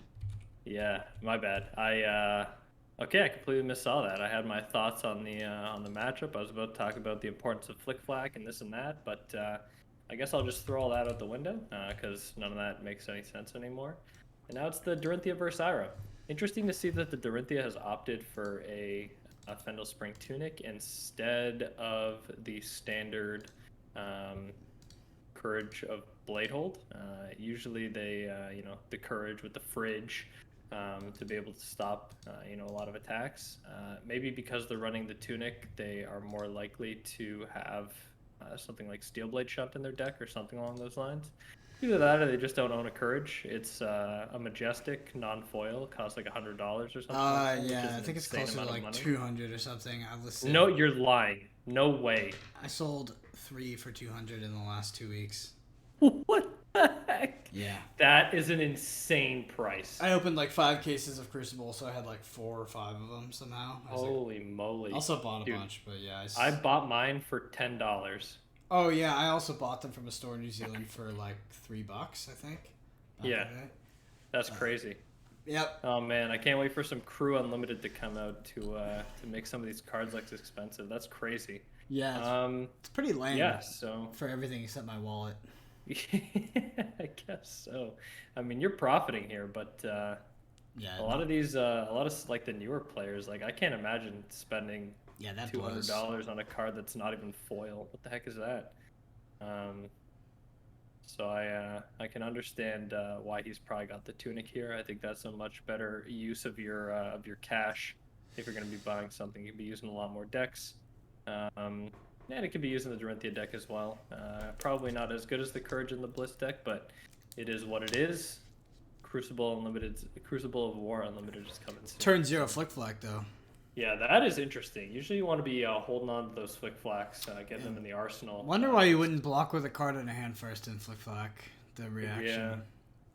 Yeah. Unless his hand is godly, I feel like generally speaking, as an Ira player, you want to hold on to those flick flacks to be able to arsenal them. Okay, so I guess he's just got a whole bunch of flick flacks, which makes sense.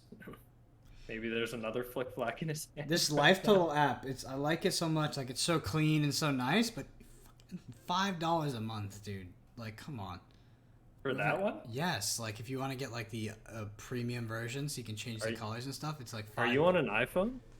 Yeah, it's called this thing. I have the other ones, but this one is called it's called Dragon Counter. It's like I really. Do you like have Mutility? Do you have this one? Yeah, I do. I like the other one. I like. If I could have that one for free, I would have it. But Jesus Christ, dude. You can change the colors on this one too, though. Yeah, but look how clean that looks, bro. Yeah, this is the same thing. Look how clean. It's the same thing. What are you talking about? You don't understand aesthetics. But we're gonna come out with a leg tap for You're 5. so picky. What the hell? Can you focus on the game, brother? I hired you to be a caster. I'm just saying, you didn't hire me for anything. I'm not getting paid. I do this for the love of the game, Brendan. Come on, bro. I'm paying you hourly. Come on, cast. Hidachi leg tap flying kick. They call that one the old classic, and you love to see it. El Clasico off the start. Yep. Interesting to note, though, that the Ira player chose not to run the needle here. I think that the needle is especially good against Dorinthia, but agreed. I guess maybe he saw the Tunic on the opponent's side and thought to himself, you know what, those shunts are free, or can be free at least. So maybe I don't run. Maybe I don't run the needle. Yeah, that's just not how it works, right? Though, because you reveal. You don't see your. I know. I'm just saying it's possible. It's like, damn. I was like, am I gonna let him get away with that one? Nah. I know it's not right. I'm just saying it's possible. Would it be cheating? Maybe. But I'm not saying anything. But yeah, so it looks like we're getting an armor block here, as well as probably a card from hand. His opponent doesn't have any resource floating after that, so it would have to be an Iron Song response here to be able to get over to utilize the go again. Yeah. Or even a Twinning Blade would work. Although he wouldn't have resources to Yeah, swing he the needs to sword again, swing. unfortunately. This is where Courage would be really good. Yeah. If he has it. If he doesn't, then, Still, like, what's weird is that this is kind of one of those scenarios where the Ira has kind of had it, like, every turn, right? Had the... I mean, turn 0, meh. But, like, had the Flick Flack, had the leg tap flying kick. Mm-hmm. So it's pretty hard to get out of as the Dorinthia player, I think, at this point. Yeah, I think so, too. Definitely not an easy game to climb back from. What I do like seeing out of the Dorinthia player is that despite the fact that there's a lot of pressure being put on by the Ira, the armor isn't being used unnecessarily, which is what you usually see. I mean, does have masks, so it's not a big deal. But yeah, Razor's that second Kadashi off the skull cap block. So we're going to see the That'll be dealing an extra 3, unless, of course, he has the defense reaction in his hand. Yeah, a little quick end step tunic out of the tunic counter out of the Ira there. No, I'm kidding. But yeah, I mean, it looks like we're just going to see the old Arsenal pass after this Kadachi. Or an Exude Confidence. That's a popular card nowadays. It is. We seem to see it quite a bit. Wow. Blue Flusterfist. Yeah. That's only coming in for 2. Not super scary. Still mildly annoying. Definitely still annoying, especially when you're so low on health. Yeah, but it looks like he's going down to 4 here. Yeah, breaking scales. I mean, breaking scales to make it. Yep. Breaking scales to make it 3. So 4-card hand facing 3 versus 18 starts to get close to the realm of impossible. I would almost go so far as to say it's already reached that point. Very tough one. I feel like as the Ira player, you can literally just say, yeah, I take everything you're doing this turn, let you have your counter, and then just proceed to kill you on your next turn. Obviously, that's very dependent on... I'm trying to think about the outs, right? In your hand. Whatever the out is, it has to involve Steel Blade Supremacy. And probably Twinning Blade Glint. So that's what I was going to say. I feel like there's a very specific combination of cards. Yeah, tall order. And you definitely need a Glint Twinning in that hand. But yeah, it looks like he's choosing to block here with the Pounding Gale. Interesting.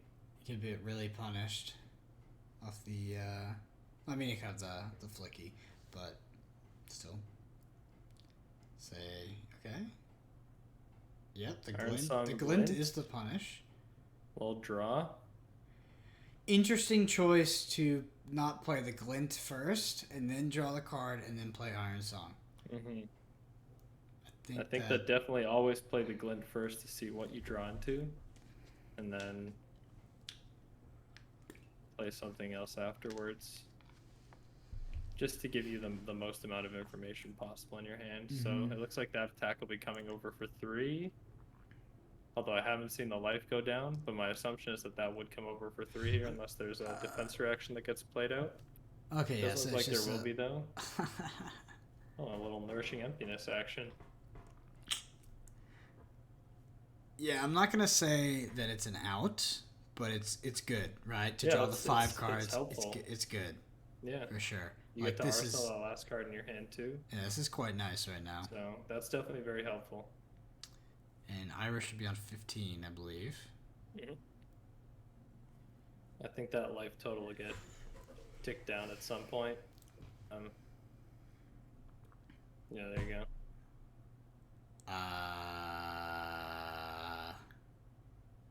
No, he just took Nourishing Emptiness. Oh, I see. Hold on. Yeah, I'm confused. Should he be at 9 here? Yeah. If he just ate the full Nourishing? Maybe message Eric. I can message Eric.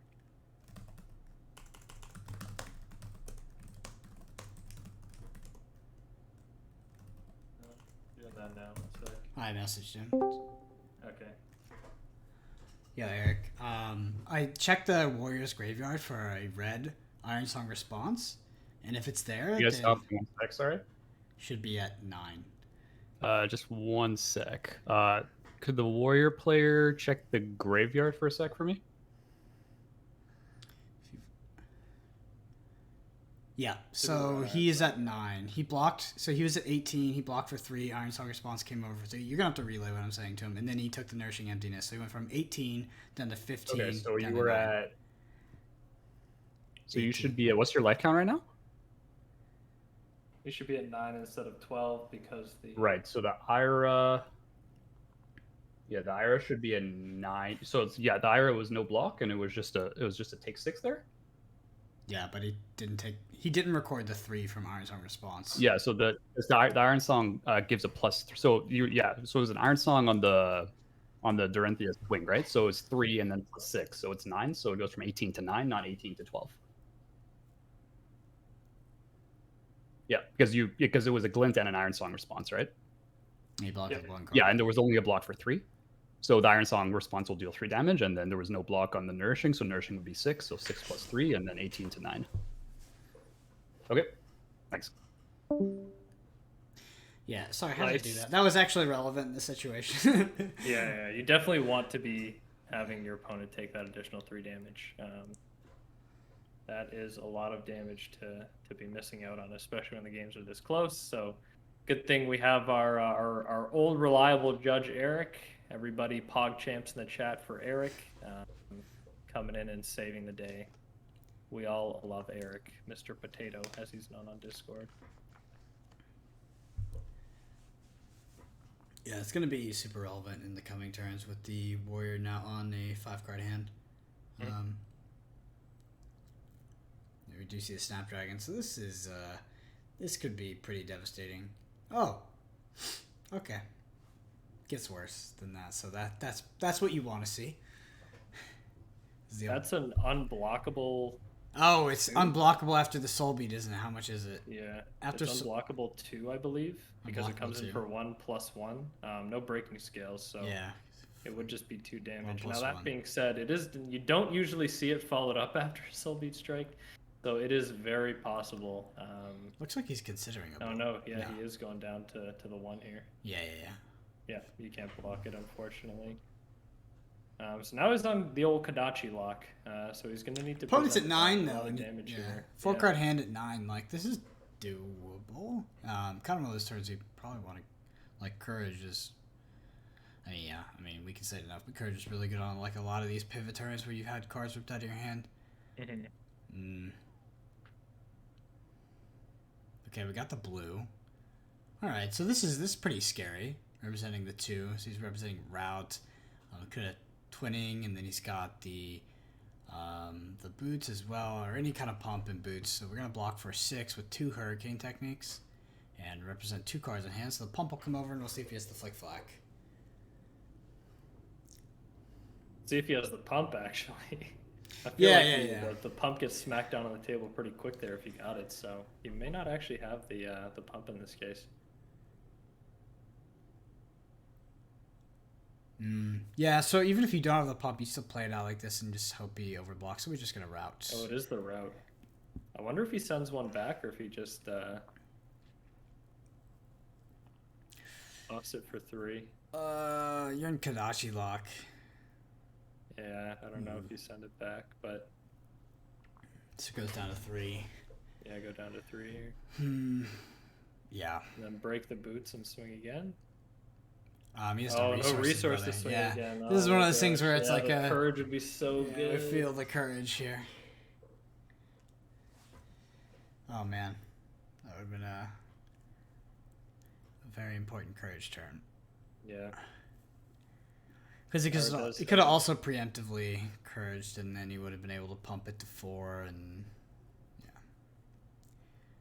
fine center. So we know there's a hurricane technique in hand, which makes this card, 2 cards. Yeah, so he rips this whole hand. Yeah, rips the whole hand and then just goes nuts from there. Also, we have a Sigil in Arsenal. That's about the only way to get out. Saving grace here, yeah. But based on the fact that he blocked that first Kadachi with a... yeah, do not think so.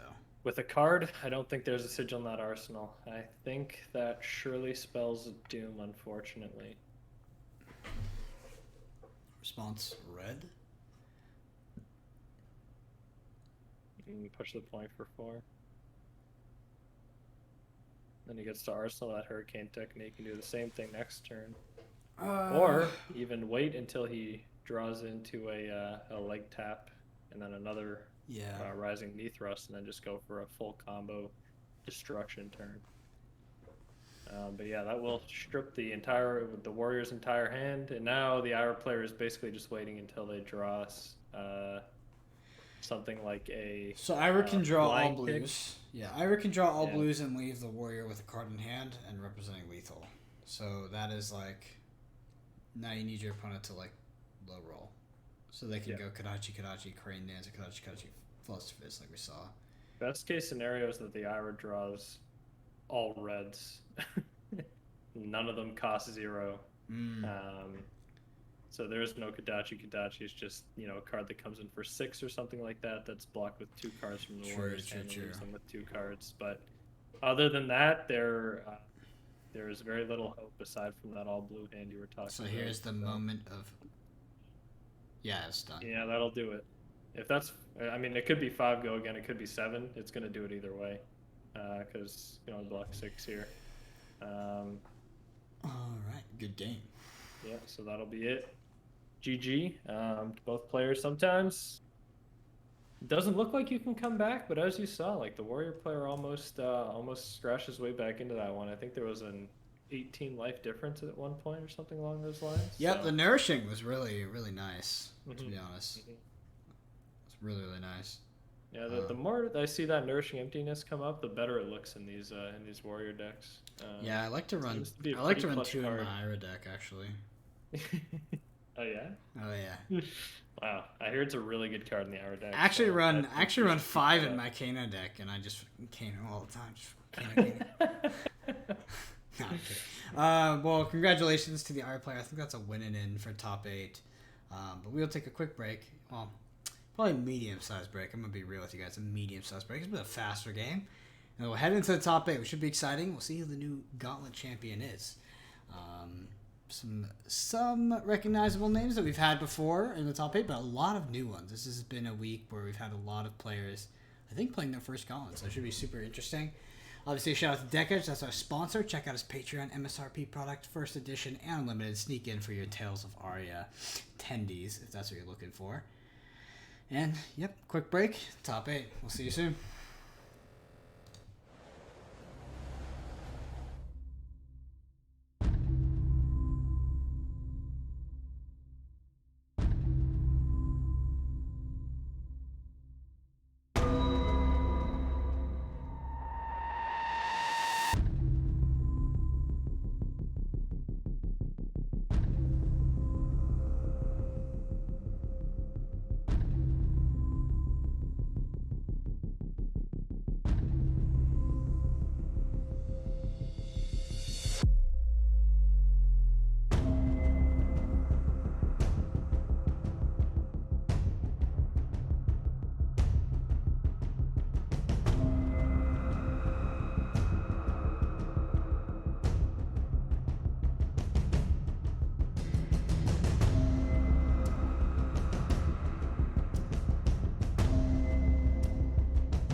quarterfinals of FAB Gauntlet Week 14. We have Ira versus Reinar here. This is our undefeated. Our Ira is, Max Thomas is playing our Ira. And on the other side is CS Irfin. I think we saw him around 1 on the Reinar. So Dante, as a Ira expert, as they would say, what do you think of this matchup? I don't know about all that. Couldn't even win Neither a do gauntlet. But yeah, no, this matchup is definitely, I think, Ira favored. However, as you know, as I'm sure everybody knows, there are certain cards in the Brute deck that can really swing the matchup in their favor. Specifically, something called Blood Rush Bellow. When it strips all the cards from your hand, and you have no armor, and they're coming in for more than half your health on a single turn, things can get a little dicey, especially if they draw into that again. As the Ira player, you basically have to keep up as much pressure as you possibly can for the entire game to make sure that they don't get a chance to play out one of those turns. Interesting that the Reinar player chose to block with the Scab Skins on the first Kodachi, block with the Scab Skins on the second Kodachi and not block the Soul Beat Strike. It's also turn 0, right? Yeah, it's turn 0, so I think that's a very heavily telegraphed Blood Rush Bellow in hand, to be honest with you. So we will see what ends up happening here, but if it is Blood Rush, interesting to Blood Rush Bellow is going to come out. Yeah, interesting they got rid of the Beast Within if it is a Blood Rush Bellow, because that is a Le prime target of the... I think so too. Although that being said, the Blood Rush Bellows I feel like are not quite as good in this iteration of the Reinar deck. True. Just because the claws aren't there. The claws have go again, they come in for 5 each and then usually an attack after, which is what deals the big damage. You got to be rolling on the Scab Skins, which I believe are in his graveyard right now. Yeah, they are. I actually really like be Club rolling Reinar on the Scab Skins. Yeah, I like Club Reinar. It's less focused on getting that one big turn, but we are going to see the Blood Rush Bellow like we talked about. It's going to be pitching a Barraging Beatdown. Can't tell what color that is because it's got the 2065 chrome treatment. 2020. I think. Massacre. Double Intimidate. I don't think the Massacre double intimidates off Blood Rush though. I think. Is it off an attack action? This is what get it. So it's like. Yeah. I think we learned it one week. I think that somebody. I just think that if it's off an ability, then it goes. I believe, but I will check it. Yeah, do a little light reading and let us know. But I know that somebody corrected us. Yeah, pay the cost of a brute. Pay the cost of a brute attack action card. Yes, the non-attack does not work. Yeah. So that's it. No double intim. Just the old regular 1-card intimidate. Nothing special there. But yeah, we'll see what he ends up coming in with here. Again, because unless he rolls those Scab Skins, it's probably just going to be 1 attack. Unless he's playing, like, Riled Up or something like that.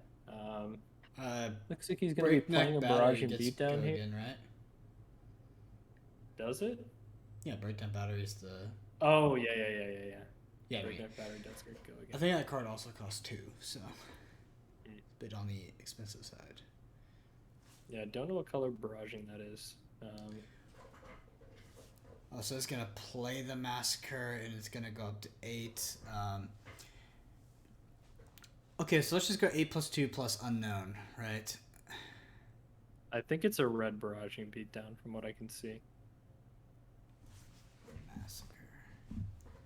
As far as I can tell, anyway. But this could very easily be shut down with a Flick Flack and Arsenal if he's still able to block from his hand. Doesn't he have 2 cards in hand? Or is one getting... Oh, he has 2 cards in hand? Oh, okay, well, then that makes it easy. He should have... Oh, okay, so... Oh, yeah, he's intimidating another one. I was going to say, I'm pretty sure he should have intimidated... One's a Sink Below, by the way. He showed us... I think that's actually the one he kept in hand. Based off that iota of art I just saw. Could be a blue Sink Below in his arsenal right now that may end up actually saving him in this situation. So we'll see. We do know that he had those blue Sink Belows, so Could end up being a blue sync below here. Armor But block. it looks like he's going to go Breaking Scales. Okay, he's got Blue Flick Flack. red sync below in hand. And the red sync below. Wait, what? What? Okay, I have no clue. That is shocking. I've been transported. I don't know. Never in a million years did I think that I would see that. What just happened? It was a blue sync below in hand. Doesn't matter. I mean, Doesn't matter. Throw it in front.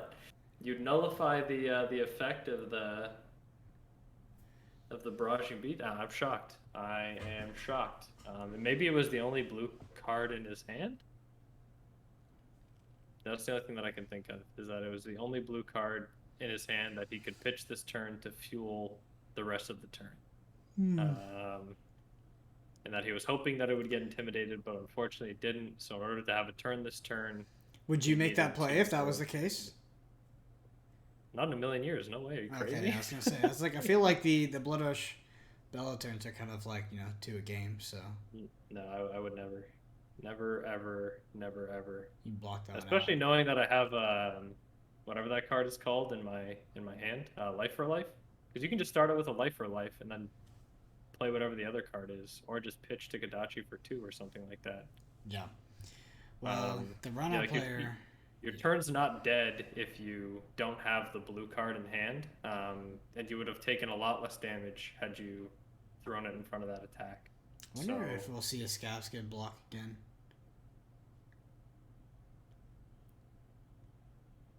Tough to say. He may have drawn... If he doesn't block here, he's drawn the other Bella. Right? Surely. Because I can't imagine that you don't block here. What did the Skull Cap block? Kadachi. The first Kadachi? Well, we've only... Yeah, I mean, I don't know. He's on higher life, yes. What? Yeah. Well, it doesn't block for 2. I'm just surprised it's that... odd. It's odd. But yeah, so it looks like he's blocking with a red barraging beatdown, which I'm assuming is the second red barraging beatdown, based on my assumption that a red one was played last turn. Yeah. But yeah, we'll see if he continues to block. Then what is the thought process behind blocking the first Kadachi, the Skull Cap, and then not blocking the hit trigger of the Life for Life? Yeah, that is a little surprising to me as well. Yeah, so E-Strike 7.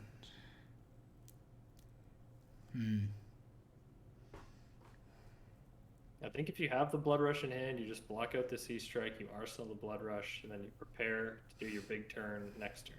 Yeah. I agree with that. I don't think that there's any reason to hold cards in hand here. If you want to play out a Blood Rush turn, you have a much better chance of having a really good Blood Rush turn if you just arsenal it this turn and play it out next turn instead. That being said, you don't have any armor to block with anymore, but you know, such is life sometimes. You can definitely still, if you're, what's he at, 15 life? You can for sure still survive. Whatever the arrow is going to come through with, especially if the arrow doesn't have an arsenal this turn. Well, I mean, yes, there are lines that will bring you 15 damage. I'm not like, I've played the deck, I know, but I'm just saying most likely it's not going to be 15 damage. Most likely. Dantino, there are lines. There are a lot of lines actually, but most likely I wouldn't bank on 15 damage. You won't have a piece of armor to disrupt the Mask of Momentum either on that turn. He decides to take all that damage, so... I think that you just throw something in front of the second Kadachi, and then you just take the rest. And if he can do 15, then he can do 15. You're out of luck. But hopefully by blocking the second Kadachi, you can survive and be able to come back with the big Blood Rush turn. But based on the fact that he's taking so long to think here, I can almost guarantee you he has Blood Rush in his hand. There is no doubt in my mind. No doubts, eh? No doubts at all. What if he also... I've been on a bit of a hot streak today too, okay? So what if he also has the Reckless Swing, and that's why he's tanking so hard, doesn't want to discard? That would be something, that's for sure. the reckless swing and you randomly discard the blood rush. It'd be 50-50 at that point. That would, yeah, I know, it would be depressing. That's for sure. So now he's at 8. So now he can't not block, most likely. Nope. There are lines in which Ira does less than 8 damage on a turn. Okay, we are rolling. Starting with the scabbies, a 6. That's kind of what you want to see when you're starting with the scabs. So nice clean 3 action points to play with here. Will we be able to utilize them now? I don't think so. I'd imagine he just wanted the 2 action points. He only has 3 cards in hand, so and I'm assuming one of them is Blood Rush, but I've been wrong before, so Ira's already getting their hand ready to be intimidated. I like that. Well, that's what I do. As soon as it gets to the turn, I start shuffling, put them on the board. Sometimes I don't even look at my hand. I just throw it on the board and go for it.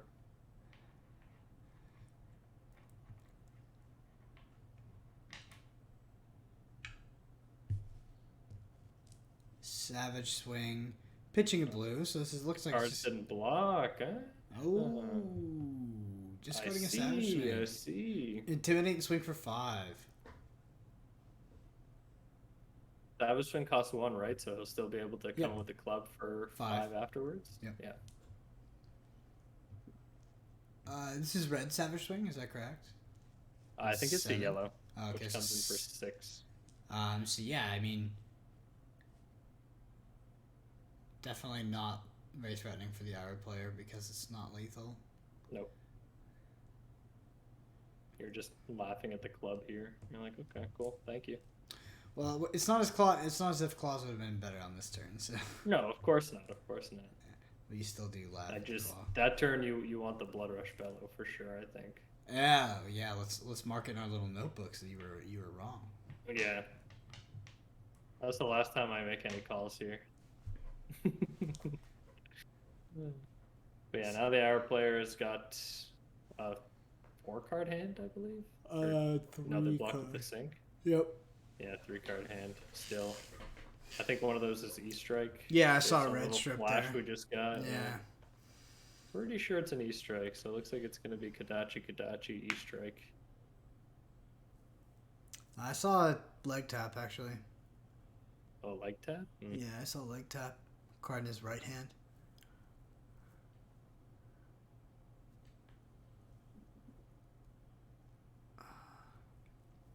Can you imagine? Kadachi, leg tap, Flanker. not fully blocked, draw card, E-Strike for 7. Yeah. Oh, okay. Mask is still online. A sigil's not going to save you from the old mask.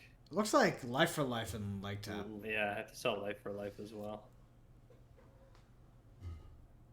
Ooh. Playing that sigil. Yeah. Playing that sigil puts you up on life, and now the life for life is live with the go again. That's tough. It's like, why do you play the sigil there anyway?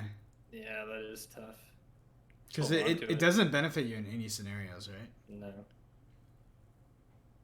And if this is something like a pounding gale or something like that, then it's a leg had to tap. break the boots here. But because it's a leg tap, I mean, it doesn't really matter in the grand scheme of things, because it would have been just been leg tap into life for life instead of life for life into leg tap.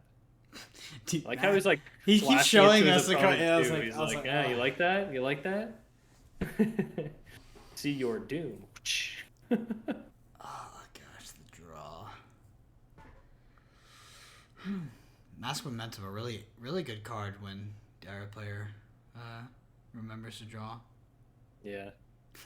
It is quite good when you remember to draw. It looks like he is going to remember to draw here as well. So. Well, they remember the on-hit trigger of life for life, though. I haven't seen it tick up. Yeah, that is the real question. That would be the second life for life trigger we've missed. Probably so excited about the draw that they've forgotten about the life for life trigger. Now, it would be, just completely disgusting here would be an Exude Confidence or a Soulbeat Strike or something that comes after this leg tap. What about Pounding Gale? I don't think there's any resource to be able to play Pounding Gale because you have to pay off the tunic to play.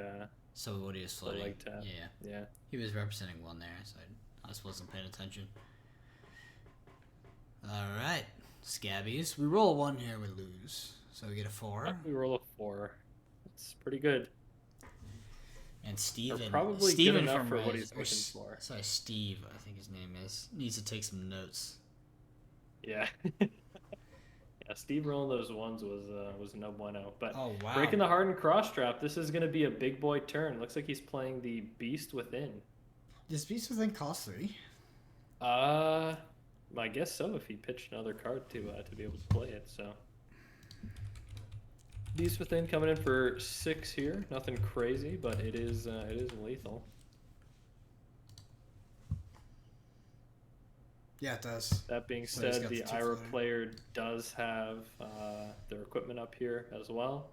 So they just got to be cognizant of the fact the club will be coming in after this as well for 5 damage. Just 4, right? He hasn't They discarded a 6, so Why did it? Really? doesn't Beast Within have a discard trigger? No. Am I stupid? No? He only had 2 cards left in his hand after that? Let me check. I must be stupid.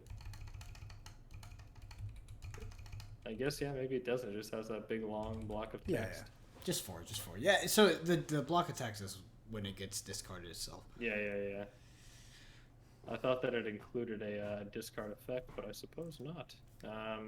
I once... So in that case, just regular old 6 here. I once... Intimidate. One of my friends was playing Reiner and lost 13 life off of Beast Within. Ooh, can't really do that, unfortunately. Block with the mask after sink below. Yeah, that's like the old. The mask out. It's like the snappy on the flying kick we saw earlier. Yeah, he definitely can't do that either.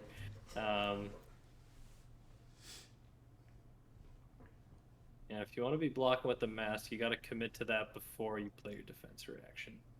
And it looks like he's going to be blocking the club swing here for 4. Wait, what? Which will block it fully. Was it a blue sync blow? It was a blue sync. Oh, okay. I thought it was red. Okay, I thought it was red. I was as they would say, flabbergasted. Just throwing the mask in there to for good measure. Insult my opponent, basically. I honestly thought it was a mask for good measure. The colors get a bit weird when you're spectating on the webcam. Yeah, of course.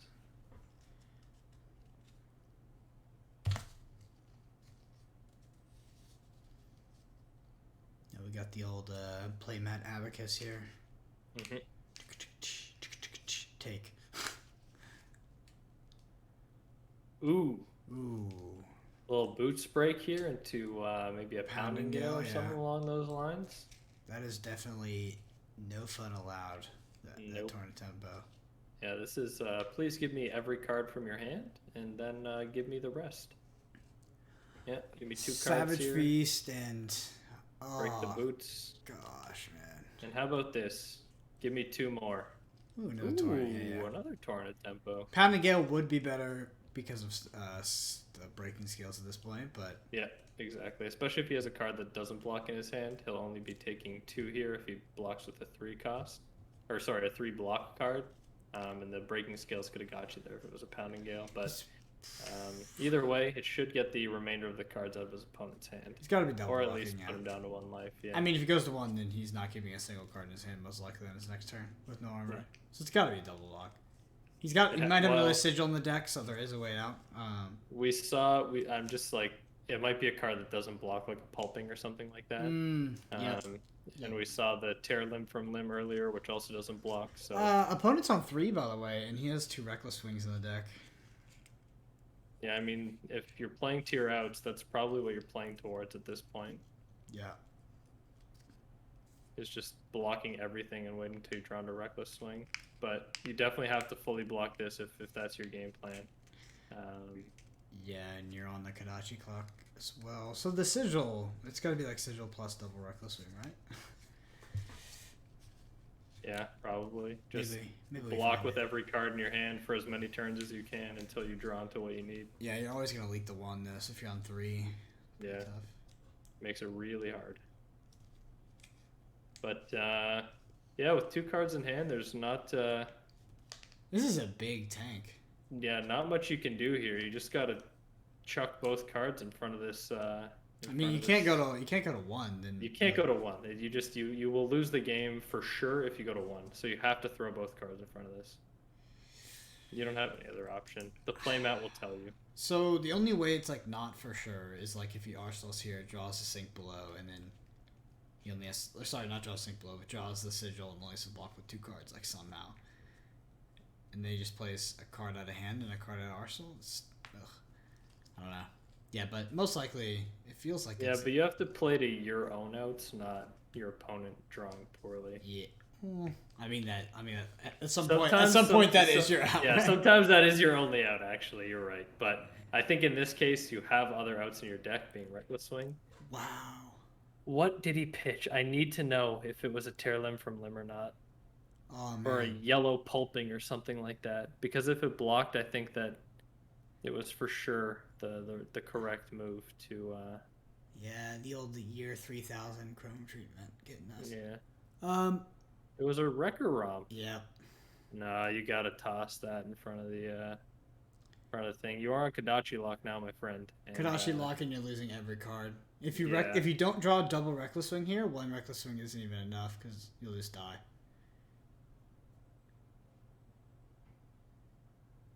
Thing is, even if you draw the double reckless swing, you could discard a reckless swing. Yeah. I mean, it's not good. That's for sure. Yeah. It'd have to be double reckless swing with 2/6 attacks as well. But yeah, at this point you are. He would slam that. You are pooched, my friend. Okay, so. Sand sketched plan. And the razor. Does he have it? And does he have it? My guess is no. Unless there's a reckless swing in so here. I think even if he has it, he loses. Right? It is the reckless swing. Yeah, but like the next attack. I mean, it still doesn't look great. Barraging beatdown. So now he is out of outs. Lethal.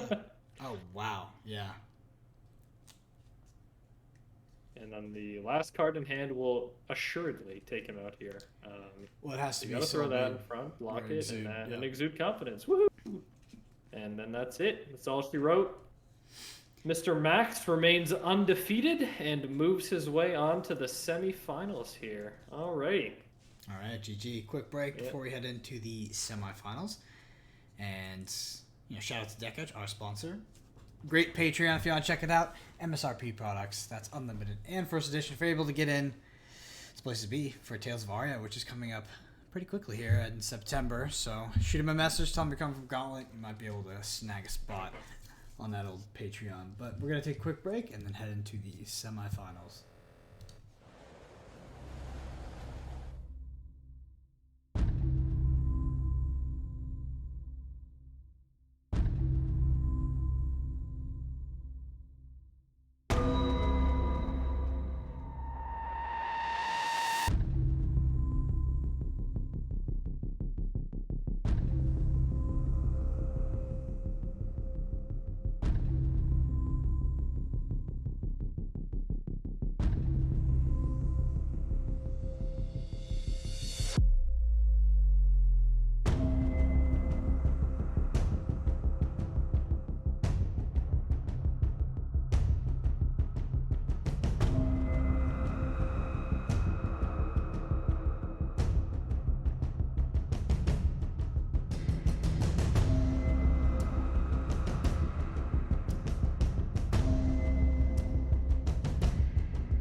welcome back to the finals of FAB Gauntlet Week 14. I'm joined... Oh, this is not the finals. This is the semifinals. Relax. Yeah, I just forgot that first prefix of the, you're phrase.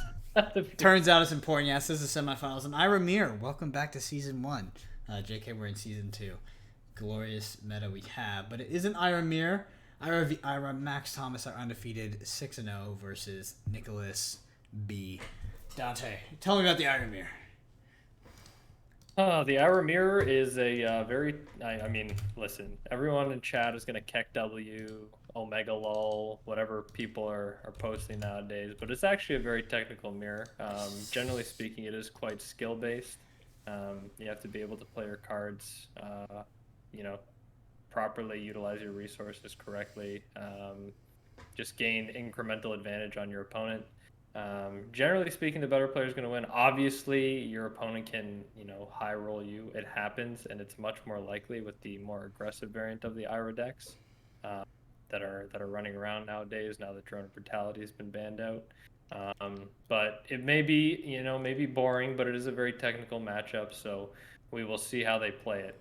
First thing that I don't like seeing is that Flick Flack being used turn 1 to block. I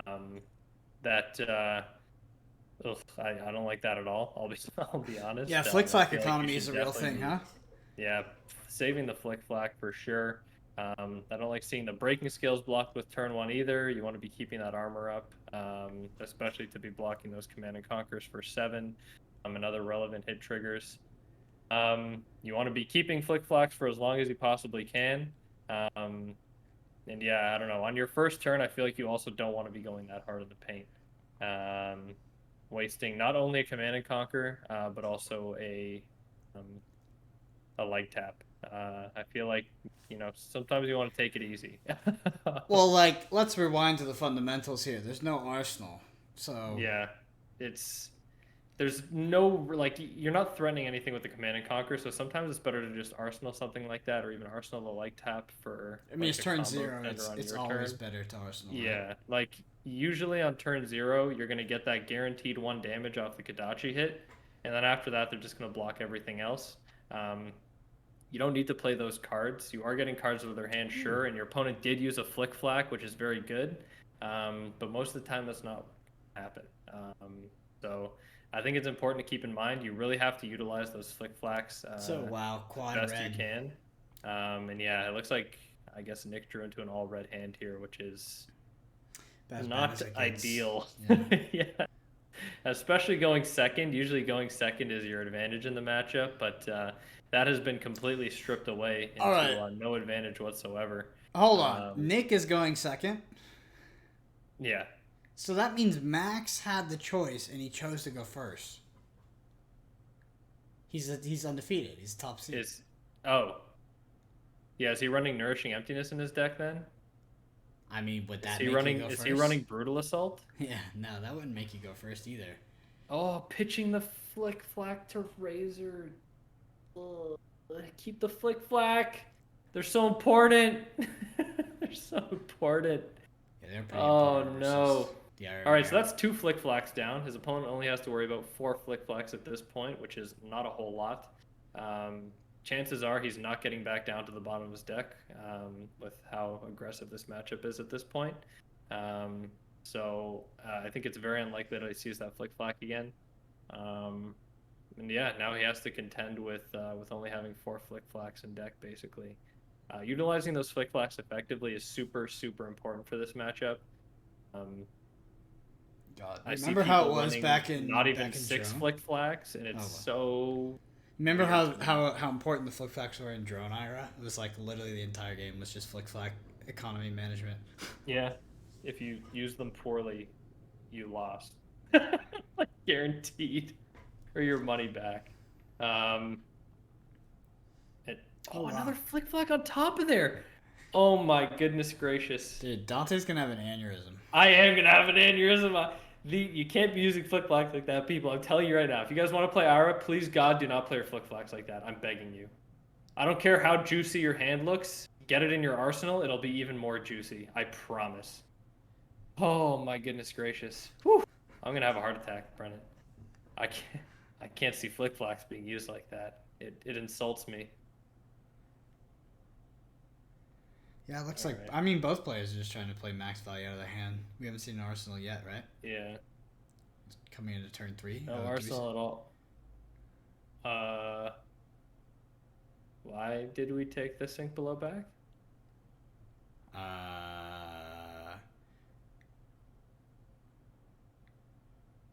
You're asking the wrong person, brother. What? To let him draw off mass? Wait, what? Does Soulbeat draw when there's one wait, there's one resource as well. What? Yeah, and he gets to swing again, and now you get to. What happened? Wait, I'm actually so confused. Like, was it an accident? He had the sink below in hand. Unless his opponent like ultra rule sharked him. Yeah, I was wondering if like, But even if you say no defense, you still have a window to play a defense reaction. Yeah, I don't know. That looked like, honestly, that was so weird. It looked like a rule shark, but I don't think it was.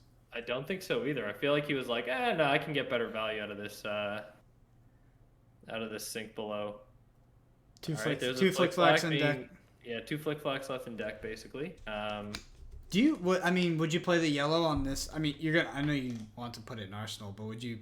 Playing on the second Kodachi, is that okay? Yeah, playing on the second Kodachi is fine. Yeah. Assuming that you have combo. like 2 combo cards in hand, 1 to pitch and 1 to block with here. Because otherwise you're just setting yourself up for even more like sadness. Wow, he is quite a hefty life lead. Yeah, I'm just realizing the hurricane technique.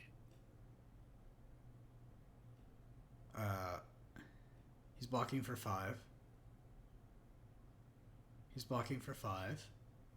Yeah, he's blocking for 5 with the hurricane technique. Why did they wait? Why did they both tick down there? Didn't they? He was at 16. Brendan. Wait, no, I'm lost, man. Yeah.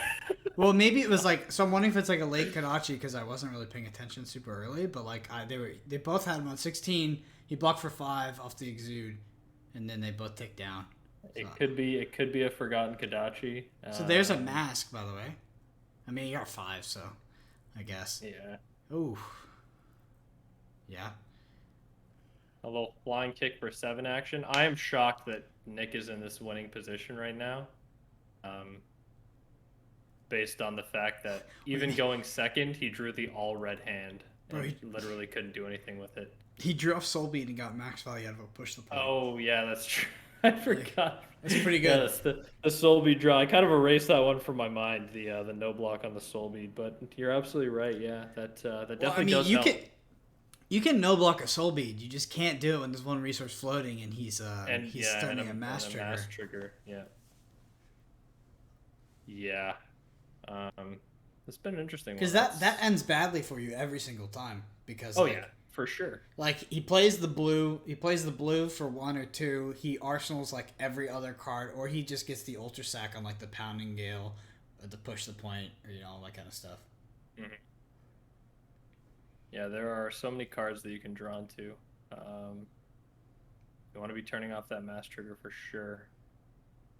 So let's see how he chooses to block out this flying kick here. He does only need to technically commit 1 card, but he will probably choose to throw 2 in front of it. That's what I'd do anyway. Only take 1 damage and then have the 2-card hand to swing back with here.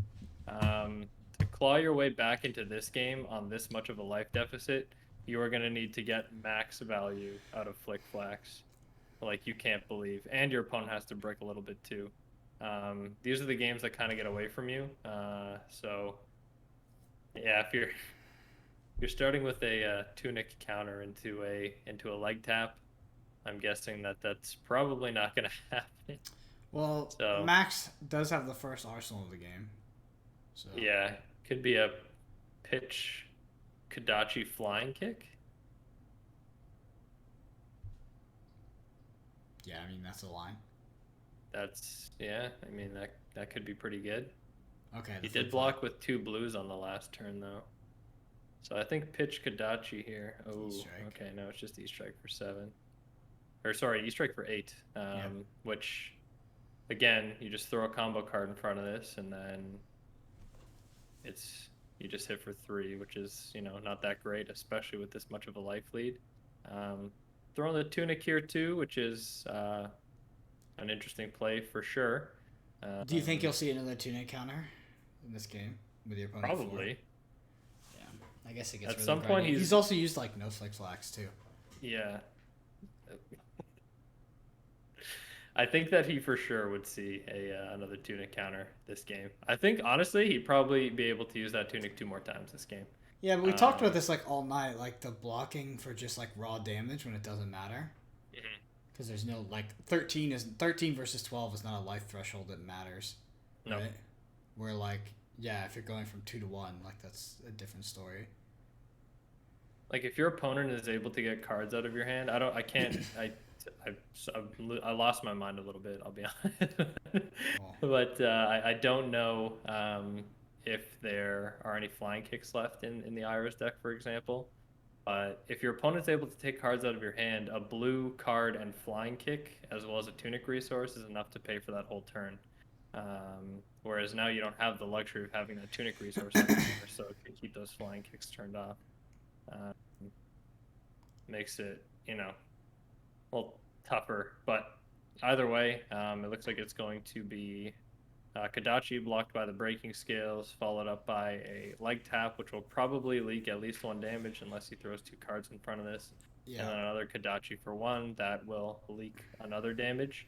But I mean, depending on how it's blocked, it will leave the I guess max with quite a few cards in hand to be able to combat his opponent. Wow. So here. And it looks like he's blocking with a flying kick and something else. I didn't quite catch what that was. Yeah, I think he's got a Command and Conquer in hand, or a life for life. I thought I saw a CNC. Getting a little bit of a different angle here too. Just there it is. It's pitched. He's pitching the CNC. Yeah, so I guess he had the all red hand. Yeah, it did. All IRAs must pay their dues. Oh, we got a bill.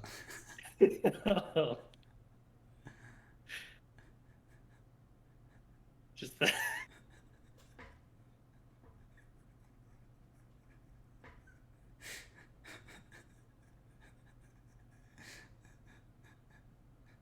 That's pretty.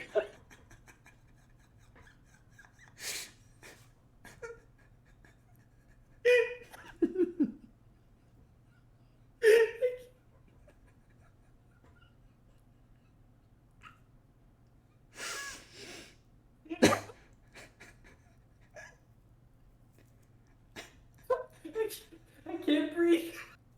What the fuck?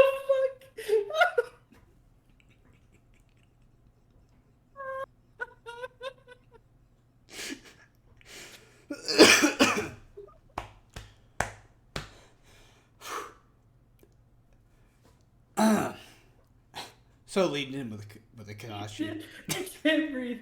Oh my god, I'm dying. Holy shit. Woo!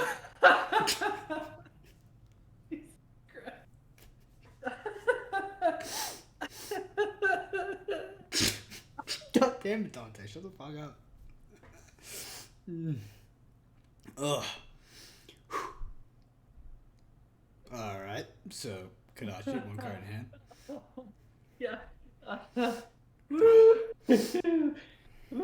Man, that was.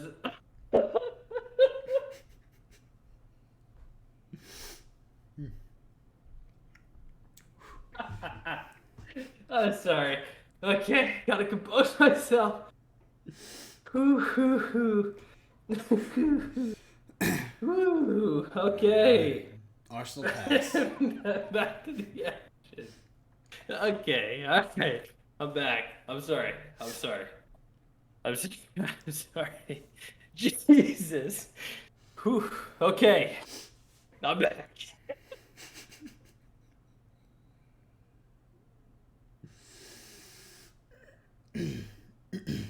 All right. Imagine you're going.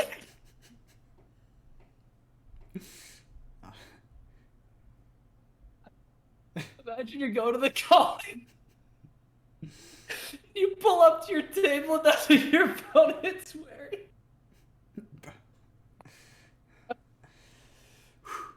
Oh God. Help me. Oh, please. Oh, Jesus. Okay. Woo. That was a good one. That was that was fun. You back, Dante? Yeah. I've returned. Okay. It was just so unexpected. Like So unexpected, dude. That was the last thing that I wasn't prepared. Dude, I tell you, all I was thinking about was C Law. Let me just put it that way for you. Bit of a callback to C Law there. Oh my god. Wow. Fuck. What is this? Why is it Command and Conquer for 6? Okay. Yeah, that I don't know. Pummel? Not enough resource to play Pummel. Arsenaling the Flick Flag? Hmm? Yeah, but why not cut up? Oh, come on! No! Don't show him your hand and tell him you can't block it. No. I'm out. I can't. Give me. I gotta go for a second. I'm sorry. Oh.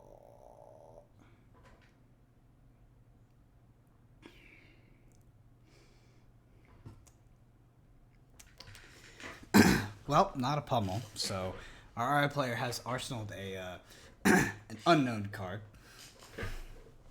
I kind of think it might be a Razor. Let me know what you think in the chat.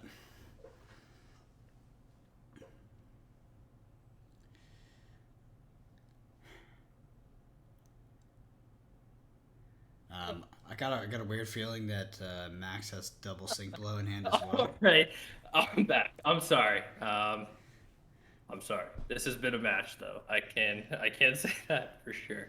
This is definitely the. This is number one. This is number one. This is, right. So 14 weeks, like that's probably like hundreds of games, like probably well over 100 games. Like this is number one. This takes the cake. Never in my life. And of course, like it's not like we like took a chance and we're like, okay, let's go spectate someone new for round 1, and like let's give them a chance. No, this is the semifinals.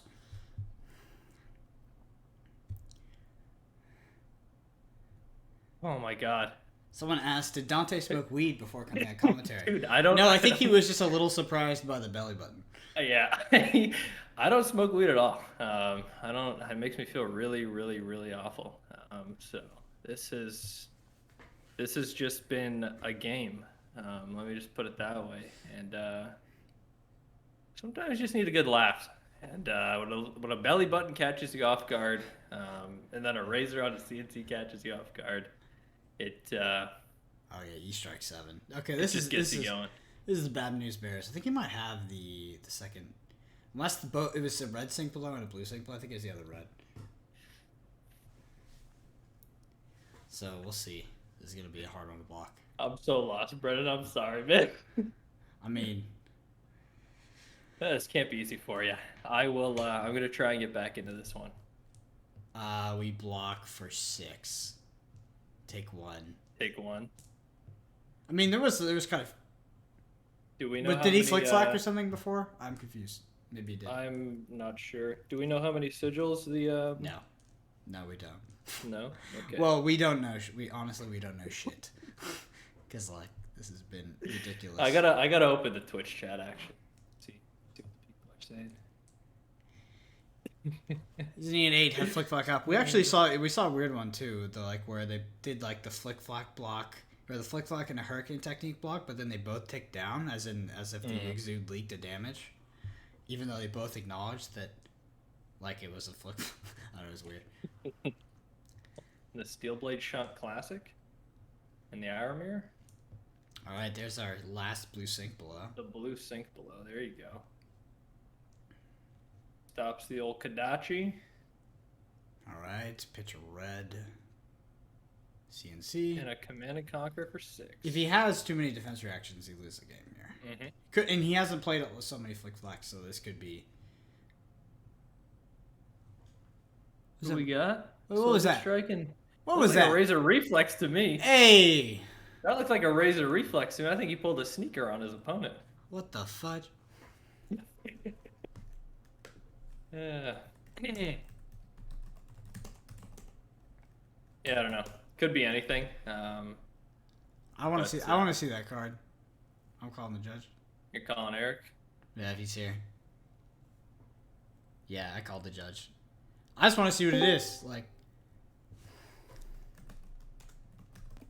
Hey guys, you mind stopping for a sec? Big man Eric in the build. Letting people notice that. Can we... Max, can we check your grave for a sec? no, torrent. Oh, torrent tempo. Okay, yeah, we're just kidding. Okay. Okay, you're good. You're Sorry, there's just a question. Thought it was a razor instead of a torrent. But yeah, no, you're good. Never mind. You guys can keep playing. Sorry. Alright, good. That was the old throwing both on top of each other. I didn't want to. Yeah. I didn't want that to be the fucking chef's kiss on this game. Oh god. Yeah, that would be bad. That's for sure. Oh man.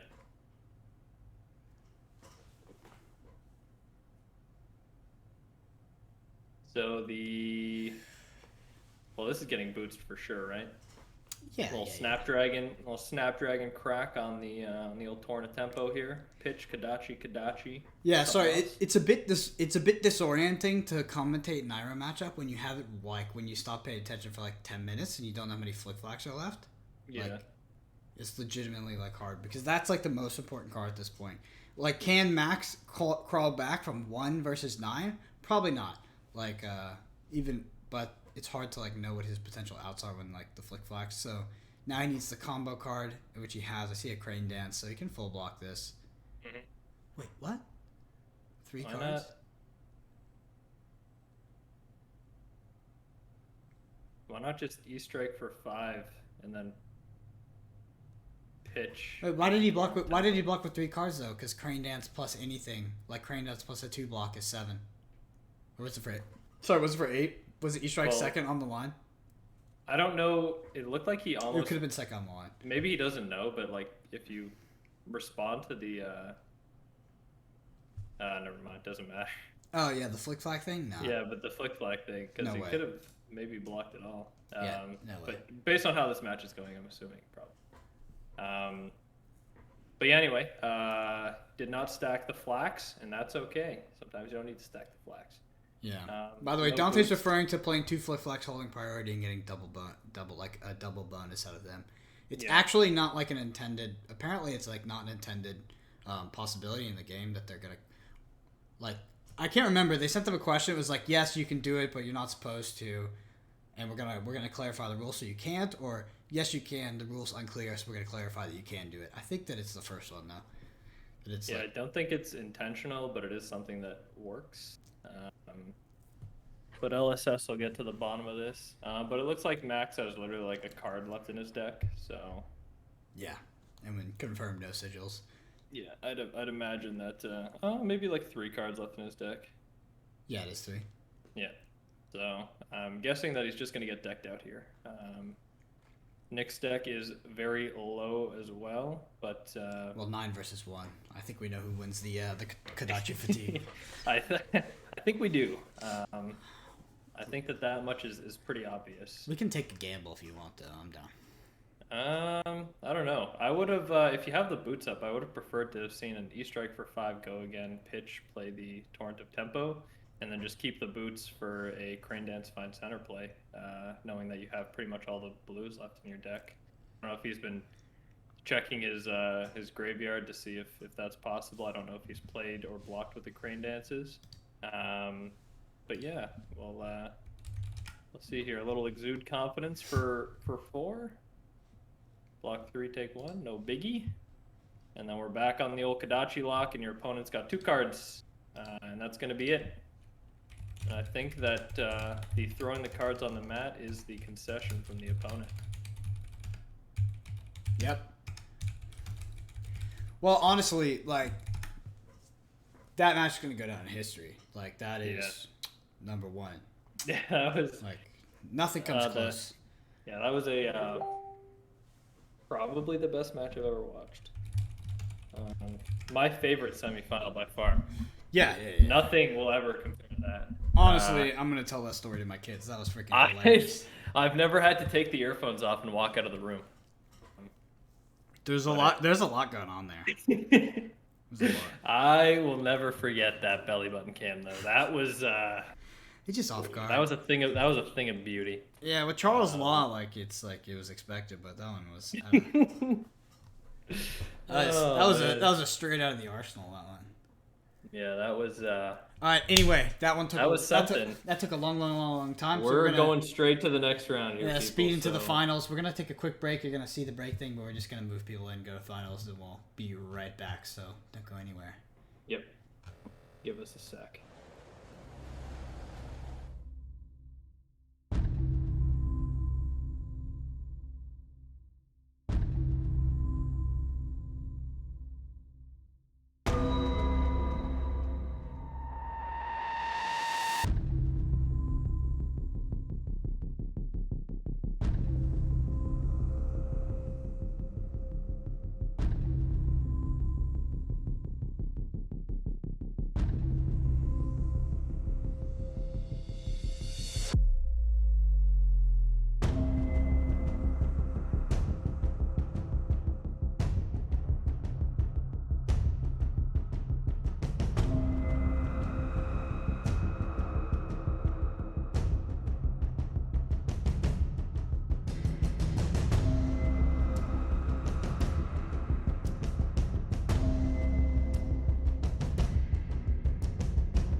Alright, welcome back to the finals of Gauntlet Week 14. We have Ira versus Kano. Actually, I'm surprised this Kano didn't get on camera throughout the whole entire tournament, because usually we'll try to find the Kanos to shoot him on for a few rounds. But yeah, actually excited for this final. I was pleasantly surprised to see that it was a Kano coming into this. So, Dante, I know that you're a big fan of Kano, and you're a big fan of playing Ira into Kano. So tell me a little bit about the match. But also try to not use the word unlucky, luck, or any of that, any of your favorite little buzzwords.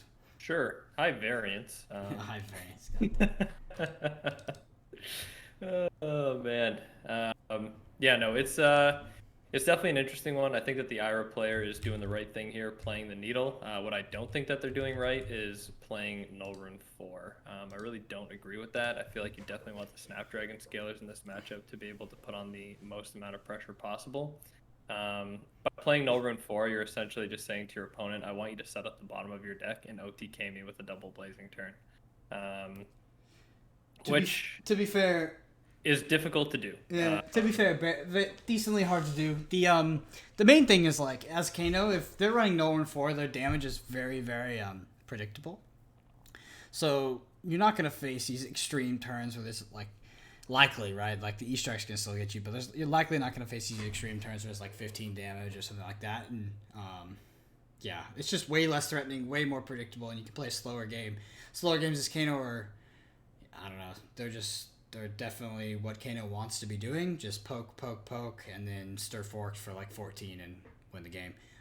The life thresholds and values change a bit on like when you can kill, but I find Null Rune 4 to be quite a bit easier than Null Rune 3. But then again, in the list that I'm currently playing at, I don't play Lessons in Lava. The thing is, it's like Null Rune 4, you gotta think about it, right? If the Ira player pitches 2 cards to block something for 4, it's generally very favorable for you as Kano, because now they have a 2-card hand. They play out that 2-card and you can just burn them on their turn. Like, there's just so many downsides to Null Rune 4.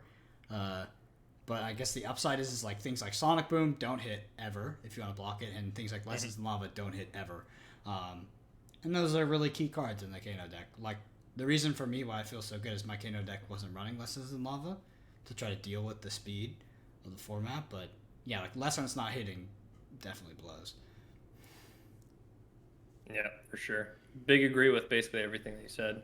I used to run Null Rune 4 before the old New Zealanders got me onto the Null Rune 3 plus Snapdragon Scalers after I watched the calling coverage, the Blitz calling. And blocking for 4, it was nice on the Sonic Booms like Brennan said, but after you have that 2-card hand, I found that a lot of times I just have to pass my turn because it wasn't worth playing it out and just getting burned because I have nothing to pitch to block with. Perfect example. Imagine if he has Snapdragons. Like, this is either 7 or it's like 15. Like this, and so the kind of the way to beat Kano and the thing what Kano, the situations he wants to avoid is like the more information Kano doesn't have, the harder it is to play the game. The more face up it is, the easier it is. Like here, the only thing that really blows you out is Razor, right? Yep. And like that's just the thing. But if it was Snapdragon Scalers, there's so many other things that can just totally blow you out here. But yeah, as Kano, you can just reliably block the 2 cards and now play. He has an Arsenal card, he has 2 cards, and then he can play like Voltic Bolt here, Arsenal card. It's just a lot safer. Yep, exactly. That's like the perfect card to be using your Snapdragons on as well, and like the perfect turn to be doing it. Hitting a Kodachi into a push the point and then using your boots is super ideal. Getting to do it turn 2 and just keep the max amount of pressure while you're on full life is just another, it's like the perfect situation for you. But with no Snapdragon Scalers there, the turn becomes very underwhelming, and now you just have to commit 2 cards basically to block this Aether Flare for 4, or let it hit for 1 and only commit 1 card to it. Yeah, blocking this for 4 is a mistake. I agree. It's just a bit funky. But I mean, you can legitimately grind out a Kano with this strategy, and especially if you draw the Razors, like that's very, very good for you. That's kind of like your big accelerator card of the matchup. But that being said, like the Kano can double blazing you. I mean, they can set that up. I don't think that's going to happen this game, but like even if they don't set up that OTK, they can still do a lot of damage to you throughout the game and just kill you the Stir Force because you only need to be at 10 and they just go through all your Null Rune anyway. So it's like the difference is like 10 and 11. It's 1 point of health. Blocking with 2 res it looks like there, so imagining okay. Keeping a This is Kodachi for 1 without go again. Yep.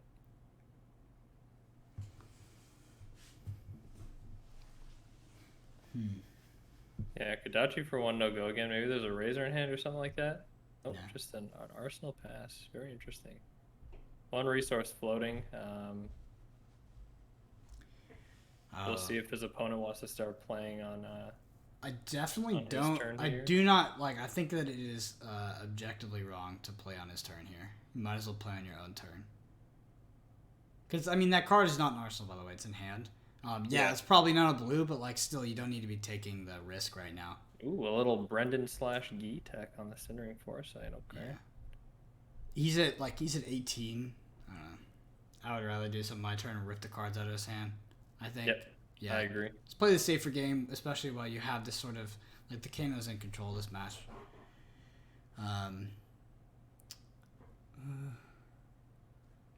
Just doing this old op 3.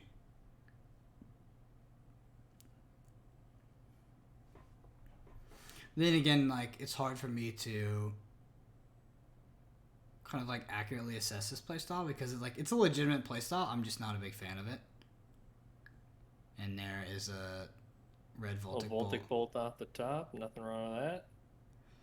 Probably pitch the last card to use the Crucible as well. Yeah, if he 2 cards in hand. Yeah, if he had done this on his own turn, he would have been able to double spell though. But this is Voltic Bolt for 8, which is pretty good. Especially because your opponent only has 1 resource floating now. We'll see if they want to commit that card in their hand to blocking 2. Yeah, it's interesting because he's on null rune 4. Like it's less punishing to play on their turn and then just pass your turn because they're like they can play a 4-card hand, but their 4-card hands still kind of blow. Yeah. So yeah, that's rid of the boots, so the damage is usually very face up. Obviously, it's dependent on something like Razor Reflex or something along those lines. Okay, interesting. Plays the gaze. Is most likely trying to opt blues to the top of his deck here. Yeah. He could, if he's arsenaling a stir here, and if you saw the forked, you would top the forked. No, at 12, he's actually 2 points off. It depends. But no rune 4 is just so safe because he doesn't really die. I think he almost dies to nothing on the next turn, even if he doesn't block. It's like has to be E strikes, I think.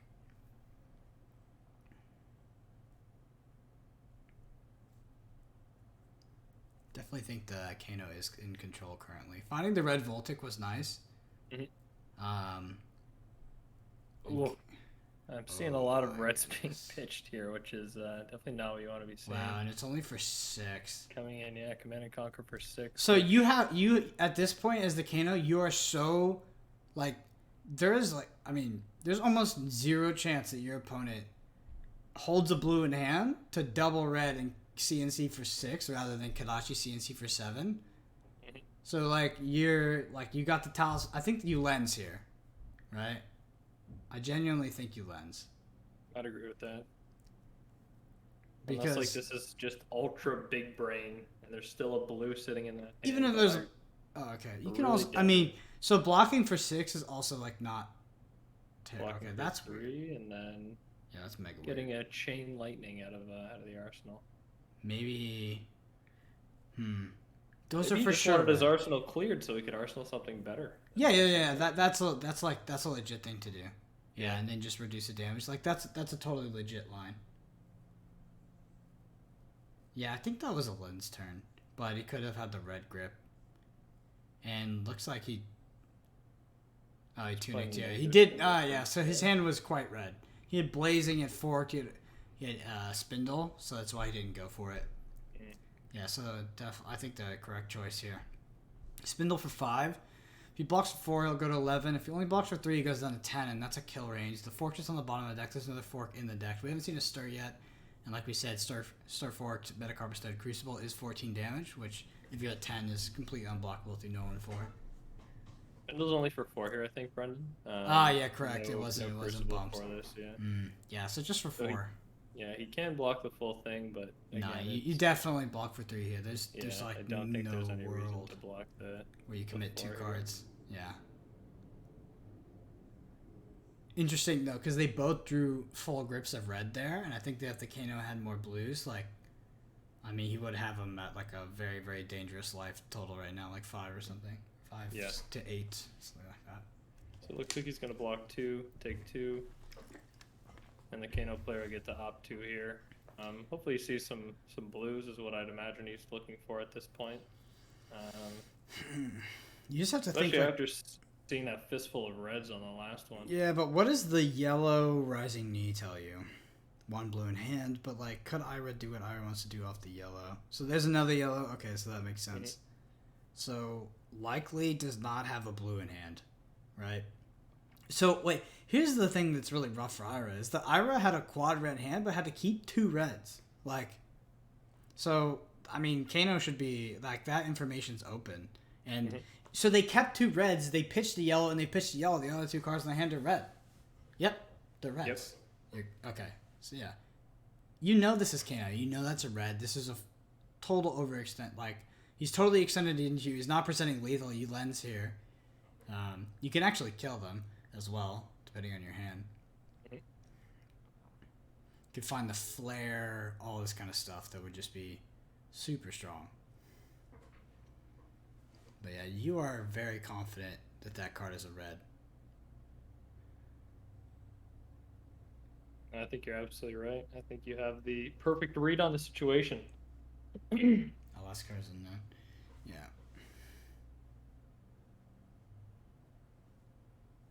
Tower, I thought that he had the Arsenal card when he drew the quad red. But I could be wrong as well. Because he also did play CNC, so that's 2 CNCs. I thought he had the Arsenal card as well, actually.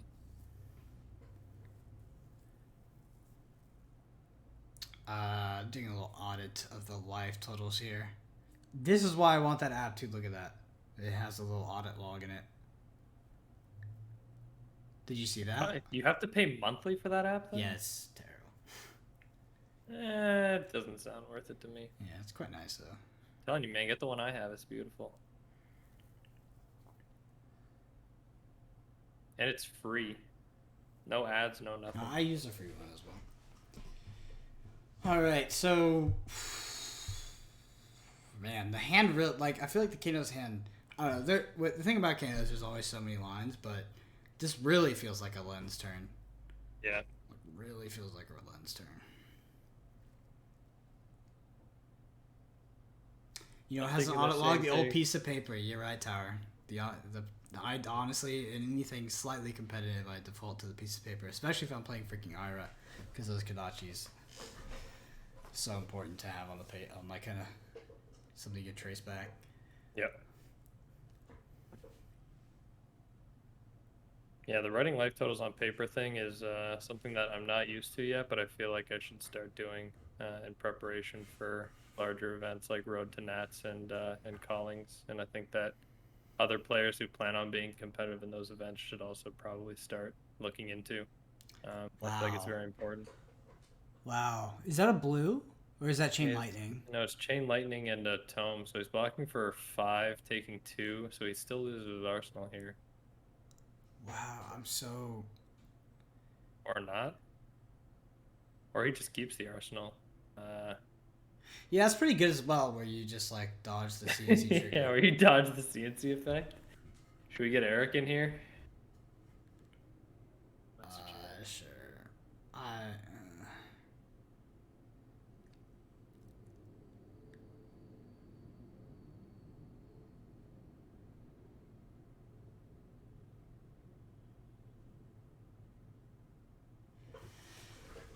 I just don't want to get too far ahead. Okay, there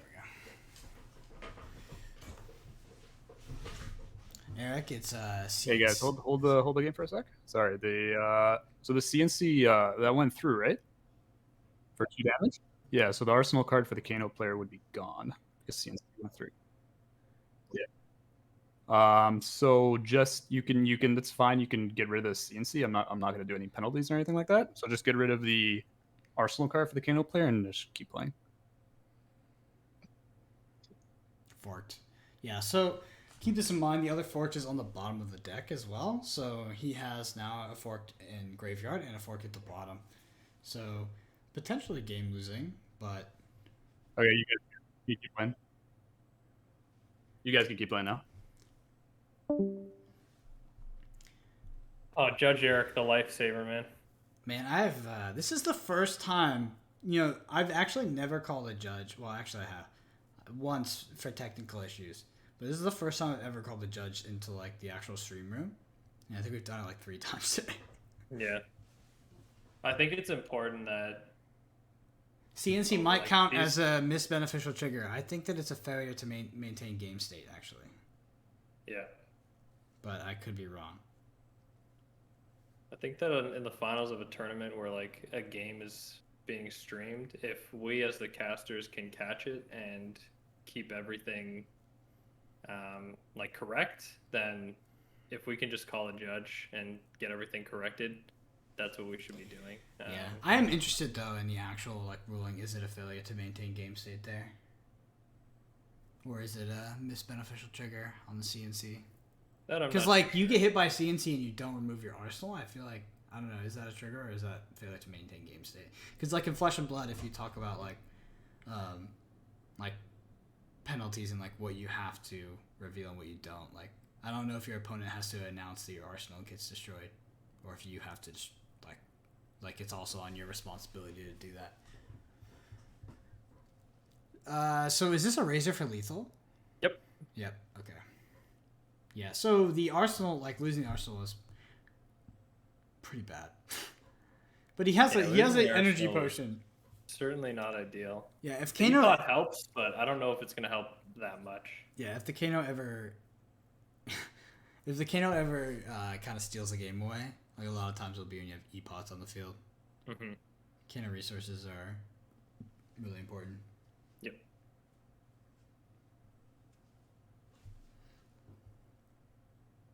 Well, we'll see what he does now.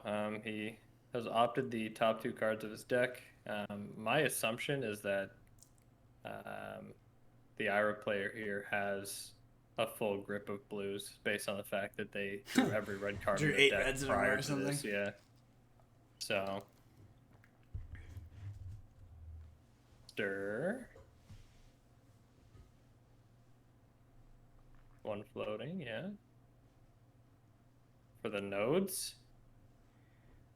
So the only it has to be like some sort of 8th flare, right? I don't know the other cards in hand, but he can't stir forked. Like the forked is not. Forked is gone. Yep. Yeah, it's for all intents and purposes, it's gone. Yeah. Someone said that he wishes he had that arsenal. Yes, he does, because that was. The arsenal would be helpful, but Eagle Eye Dante is on the case here, and we called judges. So. Hold on. No, there's nothing wrong with the game, but so we have. Let's just see if it's actually just over. If he has he has the 1 floating. Pops the E-pot, so 6. He has 8 resources. 1, 2, 3. We have coming in for 9. 4, 3, 5, 7.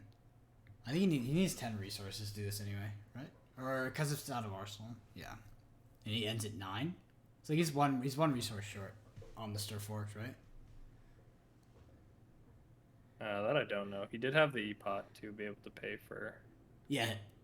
Yeah, that's where I got the 8 from. So the red, if he had pitched the Aether Spindle, he needed 10 resources to stir fork for 14.